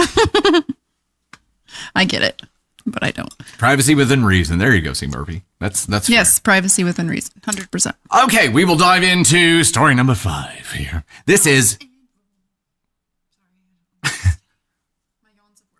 Your yawns have turned to random singing. Yawns and Diet Coke. Accomplished wonderful things. Am I the astronaut for telling my wife she was being difficult due to a seating issue at the restaurant? Oh my. You ventured into dangerous territory here, have we? Would you start a poll? Yes. Am I the astronaut for telling my wife she was being difficult due to a seating issue at the restaurant? Dangerous territory. I don't know. Based on title alone, what would you say here, Tater? I already know this story because it was on... Well... Fine then. It was on a doc. I'm kidding. I'm trying to remember if we did read it. You don't remember it though, so at least I think I was going to put it on the YouTube member one. So it might still just be in my saved stuff, or maybe we didn't get to it on a Sunday night. I don't think you read it. If you don't remember it, just based on title alone, I think telling your wife she's being difficult. Well, that's what I mean. So you do remember it. Telling your wife she's being difficult is a dangerous play, and I think you have to ask yourself what you want to achieve. What's your goal? Before you ask that question, what's your goal in this situation? And then think about the route most likely to get you there. Yeah, I think it all depends on like why you were there, what was the purpose, is there a reason, all of that type stuff. ESH. That's my guess. What a pickle. Difficult is a trigger word. That's fair. All right, here we go. Diving into this story. Am I the astronaut for telling my wife she was being difficult due to a seating issue at the restaurant? On Sunday, my wife and I were out for a date night. My sister was babysitting our 2-year-old daughter, so we had the night free. I was busy with some friends in the afternoon, so I had texted my wife to make reservations at the restaurant, and a few minutes later, she told me it was done. When we got there and were taken to our table, she said that during the phone call, she had asked for a table next to the window, so that the lady who had taken down her reservation had said she had noted it down. The guy said there wasn't anything written, and there wasn't any window side table free. So if we could be seated at the current table for now, he'd see what he could do. The table was good too, and honestly, I wasn't fussed over the window, so we sat down. A few minutes later, she told me she saw someone be seated at a window side table. I said it was fine, but the same guy walked past and she told him she had seen someone be seated and we were supposed to be first. He said he would check it out. When he left, I want to be clear, I didn't say it in front of him. I said, it's our date night, let's not be difficult. She didn't get angry or anything, just said she wasn't being difficult. We were first. A few minutes later, the guy came and took us to a window side table. We had a great night. Later that night, when we were in bed, I said it had been a great night. And she said, yeah, despite my being difficult, and seemed a bit put off by what I had said. I said I only meant that our night would be good regardless of where we sat, so it wasn't a big deal. She said, how was she in the wrong? We were promised a particular type of table, and she just kept them to their word, that I was blaming the person who was wronged. I said, okay. I didn't see the point in pushing it, and apologized for my remark. We were planning on another night this weekend, and I just recalled her being mad at me for what I had said. So I was just wondering if I was the astronaut that time. What, because there might be another? It's like, I'm preparing for the next time when there's a seating problem, and I want to make sure I know what I can and can't say. Hey, Snow Crypt, thanks for welcome to the Gosh Heckin' Thunder Crew. Okay. I know that there's some more information, but we'll go ahead and give feedback, and then he can see if he can track that down. But I think calling someone difficult is a surefire way to make them difficult. Okay, now if that makes sense. In OP's defense, and I'm not trying to defend OP, but this statement will at least provide a little bit more context. OP said, "Let's not be difficult." Is that the same thing as saying you're he's being referring difficult? to her because she's the one who wants the move? Yeah, okay. And so I think, he's grouping himself into it to not make it a you shouldn't be difficult situation, but you're referring to the fact that she would prefer a window table, which she requested, as being difficult. And I don't think when you make a reservation and you ask for a specific thing and they say that they're going to note that thing and then you get there and that's not delivered on, I think asking for that is not difficult. And No. Tony's adding the update now. Okay, so we do have an update, but before diving into that, I think the right thing to do in this situation is probably to empathize with your partner's feelings Yes. about this and to Yes. say, man, that is frustrating. I mean, I'm okay here, but if you feel strongly enough about it to want to move, I'm game. I don't Yeah. care where we sit. So make sure that you support your partner in whatever they're wanting to do and what they're feeling, but make it clear that in the scenario, you're okay if it ends up not being a success. Here's the thing about this. It's like a snowball thing. When you feel unheard in the small things and they start to accumulate and you feel unheard over numerous small things, it turns into a big situation of not feeling heard by your partner. So when your partner minimizes how you're feeling and whatever, I see we're adults though, they didn't like promise her land. No, but it's still something that she requested, still something that she wanted. Maybe she went to this specific restaurant because she wanted to sit by a fucking window. Like, it is the small things in life. Life is hard. Life is difficult. You want to sit by a fucking window. You make a reservation to sit by the window.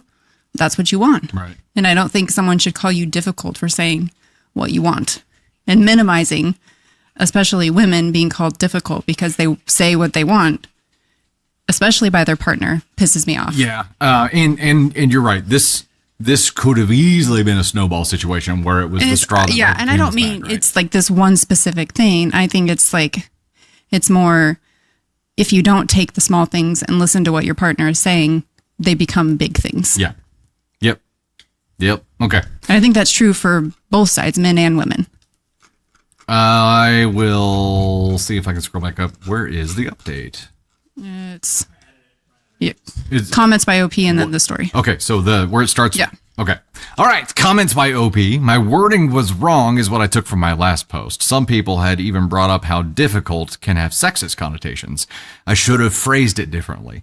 She's more comfortable with a window seat, and that's fine, especially if we're able to ask for it in advance. It's not something that's important to me personally, but it is to her, so if we can get one, doesn't hurt to ask for one. She joked that it was weirdly important to her. I apologized to her for that night. Okay, before diving into that, if it's important to her, it should be important to you. And I would put more effort into making sure that it happened if it was important to my partner, if it was more important to my partner than it was to me. And I feel like it should be that way, should it not? Okay, here's the update. Hi, I had received an asshole judgment on my post, which made me reevaluate how I behaved then. On Sunday, we were going to go out again. I took care of the reservation at a nice restaurant and stressed that we really needed a window table. When we got there, we had to wait a few minutes, but we got a window table. My wife joked that we had a good seat without any difficulties. I'm not 100% about this, but it seemed that comment of mine was still on her mind. So I took that opportunity to apologize again for my remark. She said it was all good. She knew and liked that I was easygoing, but she just liked looking outside as well as eating. It was weirdly important to her. We had a great night. Thanks to all those who commented on my last post. It gave me some good insight. Okay, so there's progress. Yes, I do. And he did a good job, I think, redoing the situation and taking into account what she wanted. But I think it's important to remember that she joked that it was weirdly important to her, which means that you're minimizing it. Something that you want, you're minimizing what you want. Yeah. And I think he picks up on that in the update where he came back and said it's still on her mind because she's still joking about the fact that this is important to her because we have to minimize those things. And I'm not saying that the window table is something, it's like a hill you have to die on, but when you minimize small things, like it's so easily to let those small things become like who you are as a person because you constantly minimizing yourself.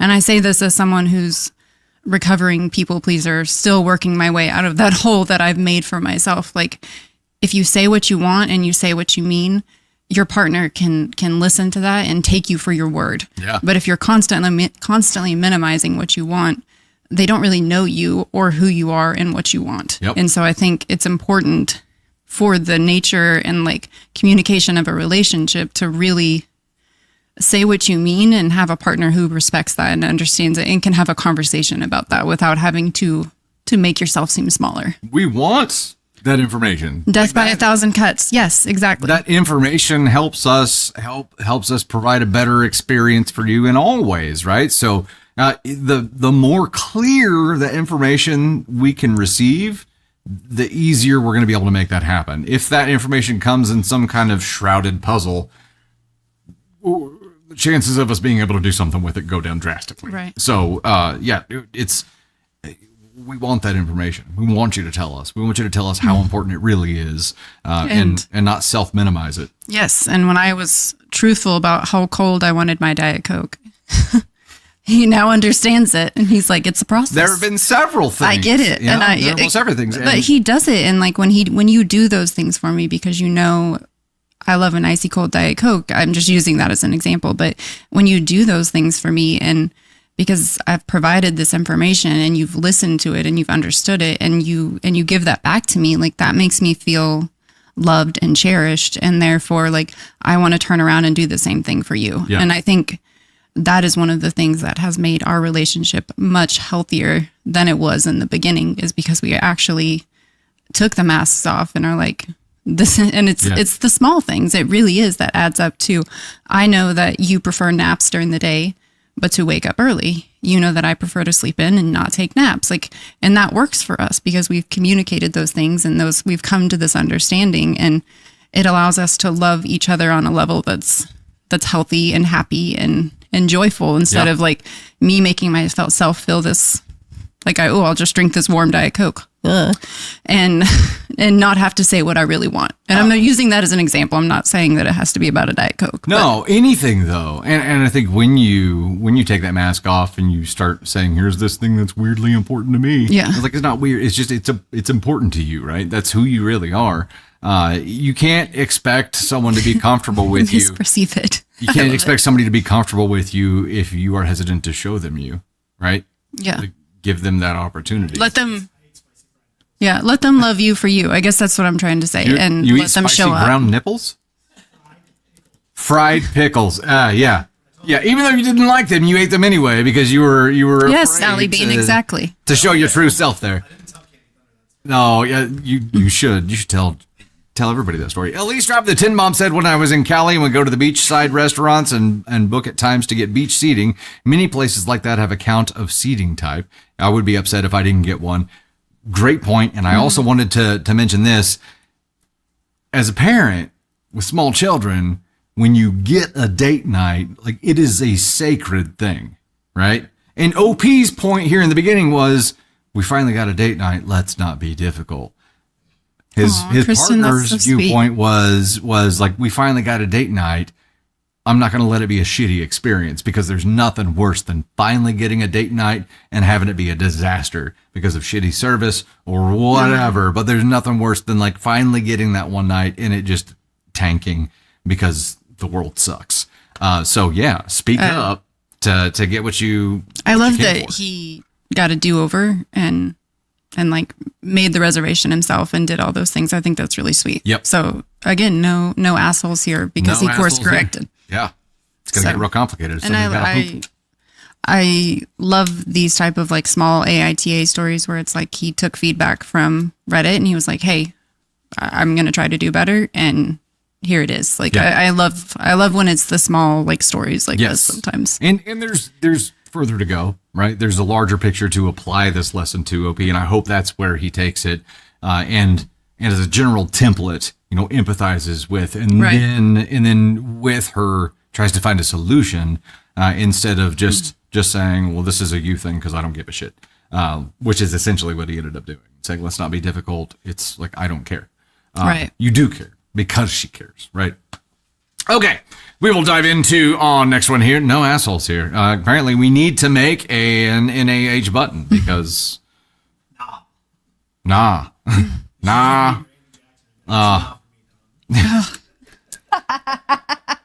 It's That's so. He said it should be Randy Jackson. That's a nah for me. Dog. yeah, that would work. I forgot about that. It's much better than the visual that I was imagining, which was more of a butt without a. Without a crack? No, it has to have a crack, obviously, but it doesn't have an asshole. Yeah. Obviously, well, if it doesn't have an asshole, why does it need a crack? I don't. Are the cracks for the hole, or are the cracks just like? I think the cracks are carry throughs from the legs more so than like buns for the burger. You know what I mean? We'll just make it a peach. A peach. There you go. A peach. That could happen. That could work. Okay. So where you're pointing me here? We can knock out one short story. Is there a short story? Number 6 is short. Okay. All right. Let's make that your feedback story. Get over here and eat your spicy pickle.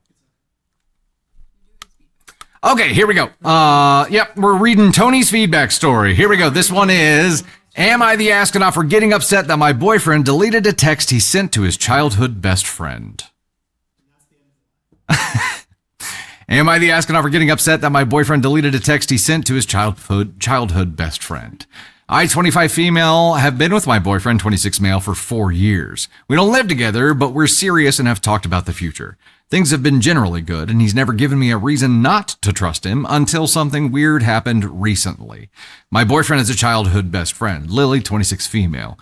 They aren't super close anymore, but they still talk occasionally. I've met with her a few times. She's polite but not interested in being friends with me, which I just accepted as whatever. Anyway, here's what happened. The other day, he left his phone on the table while he went to the bathroom. It buzzed, and I glanced at it.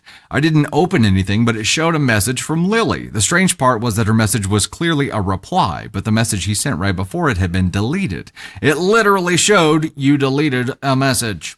My stomach dropped, not because I wanted to snoop, but because he has never deleted messages from anyone else. When he came back, I calmly asked, "Hey, why did you delete a message you sent to Lily?"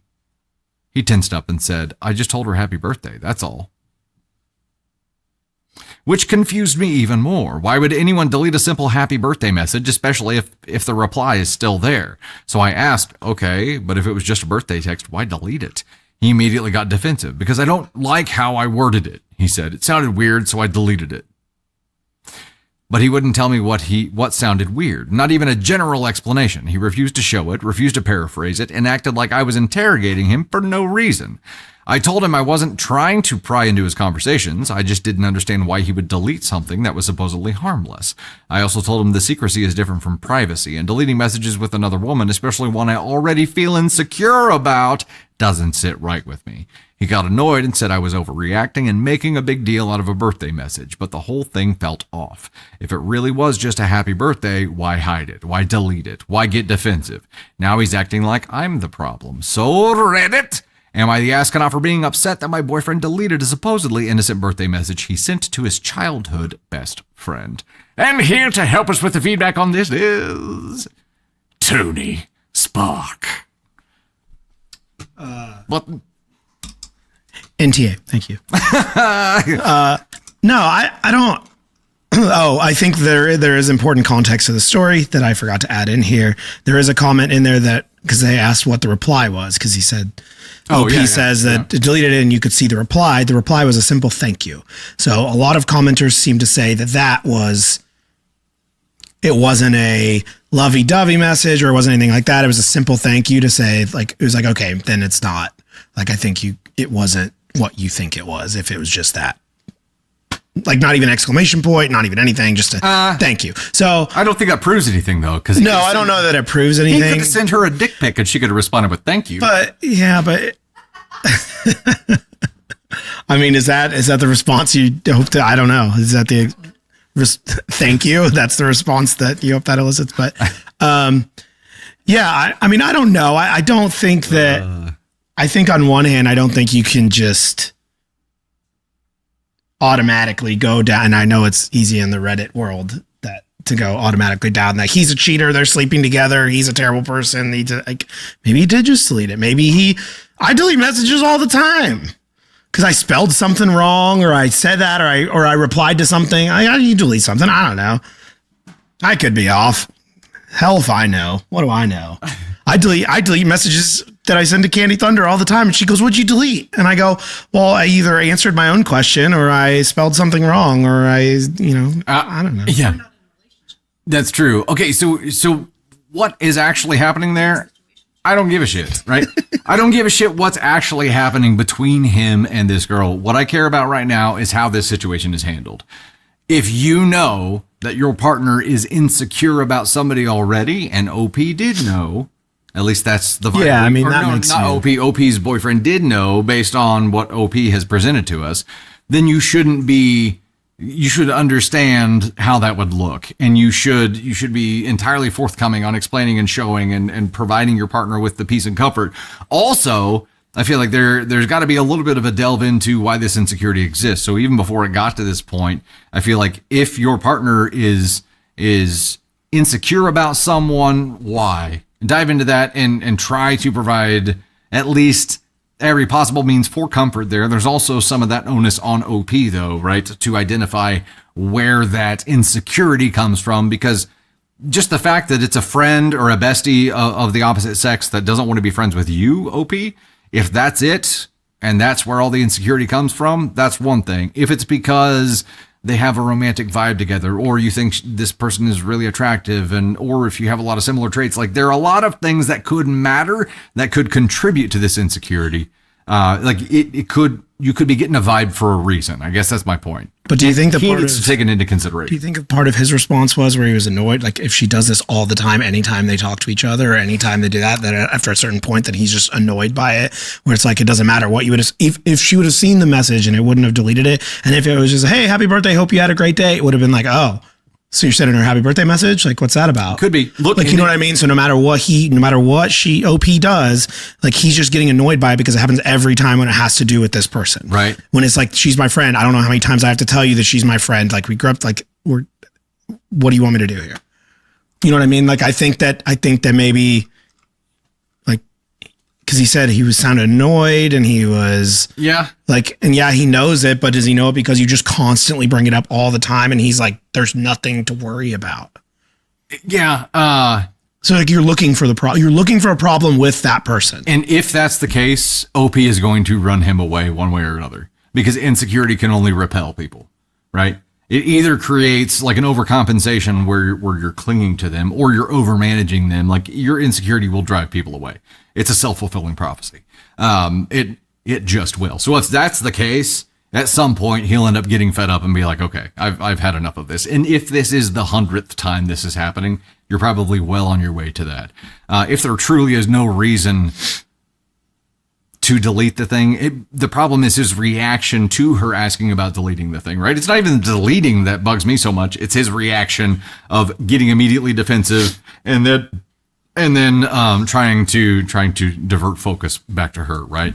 And I went back and looked back up. I don't think they ever dated. They're just childhood friends. Friends. So she's been insecure about it because is it just strictly because like have they given you? She said he's never given her any reason not to trust him until that message. So if that's the case, then there's never been any weird flirtation.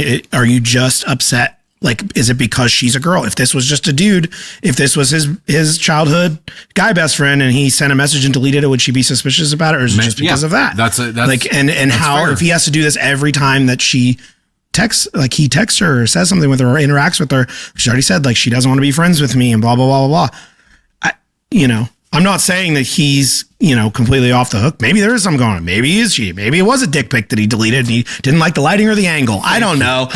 Like maybe he had just gotten out of the pool and he's like, shit, I shouldn't have sent that. I don't know. Like maybe it's that, but I think that OP needs to give him a little bit of the benefit of the doubt here. If he's never given you a reason, he's never given you any reason to doubt, never had anything with that. Like, I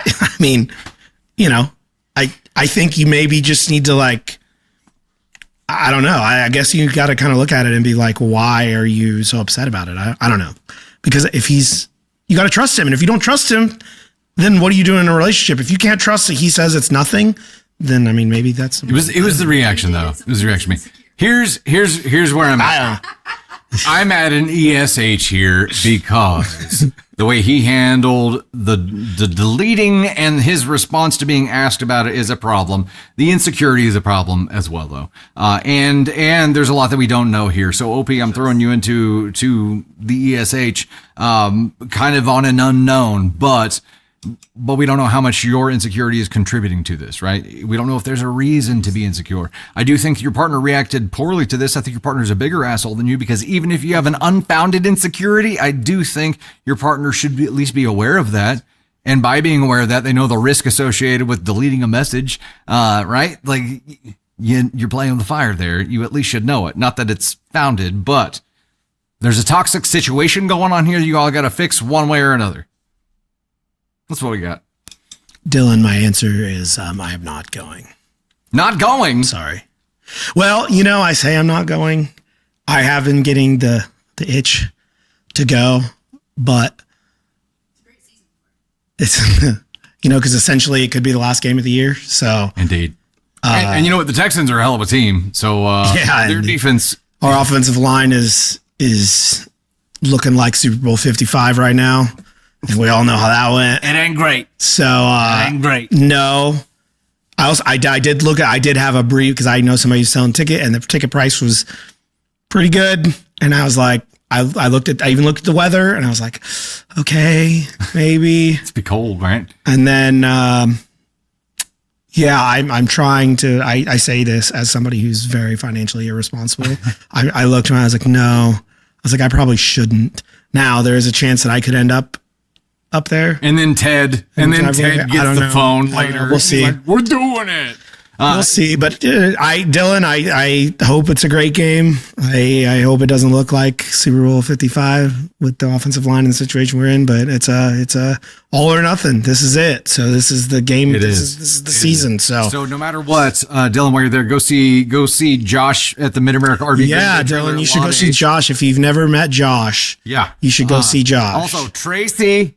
Your birthday's Monday. You'll be turning 30. Happy gosh heckin' birthday. That is awesome. Happy early birthday to you. That is fantastic. The Bears. Yeah, the Bears are rolling. It's wild. It's wild. You and your Cowboys. I asked Dusty the other day, I said, if you would have told us in August, if you would have said December, or the day after Thanksgiving, it was the day after Thanksgiving because it changed after that. If you would have said that on the day after Thanksgiving, that the Bears and the Patriots are the number one seeds, and the Bengals, the Ravens, the Chiefs are all on the outside of the playoffs, and the Bills are the number 7 seed, you would have looked at you like we're crazy. Like it's crazy. The NFL is the upside down this year. It's bonkers. Which makes me even more frustrated that the Chiefs are struggling the way they are, because any other year with the way the AFC is this year, the Chiefs would be running through the NFL right now. We'll continue. So I don't know what's going on. We'll continue that in VIP. Yeah. Let me go ahead and give some goodbye, everybody. Wrap up. Tony Spark, ladies and gentlemen, we got him up here. Ashley Ergel, K-Bone, Melissa Elliott, Rockwolf, Allie, Anna the Rebel, Ashley, Kara, Ashley, again, they're dropping all kinds of stuff. Rock Wolf as well. Carla Muncie, April, Nicole, Wrong, Pluto with the best gears there. CF Pelletier, Sam, Dylan Sprague. Thank you guys so much for the love. Greatly appreciate it. Thanks for hanging out with us today. And as a reminder, tomorrow, 9 p.m. TikTok side, Superfan only live. It will be from here at the studio. Our last TikTok Superfan only live that will ever happen in this studio. We are moving the week of the 29th, so we'll be setting up the new space that week. Our last live of December, I think, is the 28th. And we're spending that entire week moving, and then we're going to be back the following Sunday. So it's gonna be a journey. If you could see what the rest of the office looks like now, I've started packing stuff already, and it's a mess. It is a mess. It's a mess. Superfan only live, TikTok side, 9 p.m. tomorrow night. We'll be on Wednesday at 3 p.m. as well. That Wednesday, December 10th. Oh yeah, that's what, the 5th? No, the 10th. Yes, a week from today. Today's Wednesday? I don't know. Wednesday, December 10th, we will be back on here. And Sunday, December 8th at 9 p.m. Central, will be our next public live. I'm lost. Kirsten is a Gosh Heck, a super fan now as well. Heck yeah. VIP Live will be up here in about 10 to 15 minutes, and we'll see you all next time. Thank you guys so much.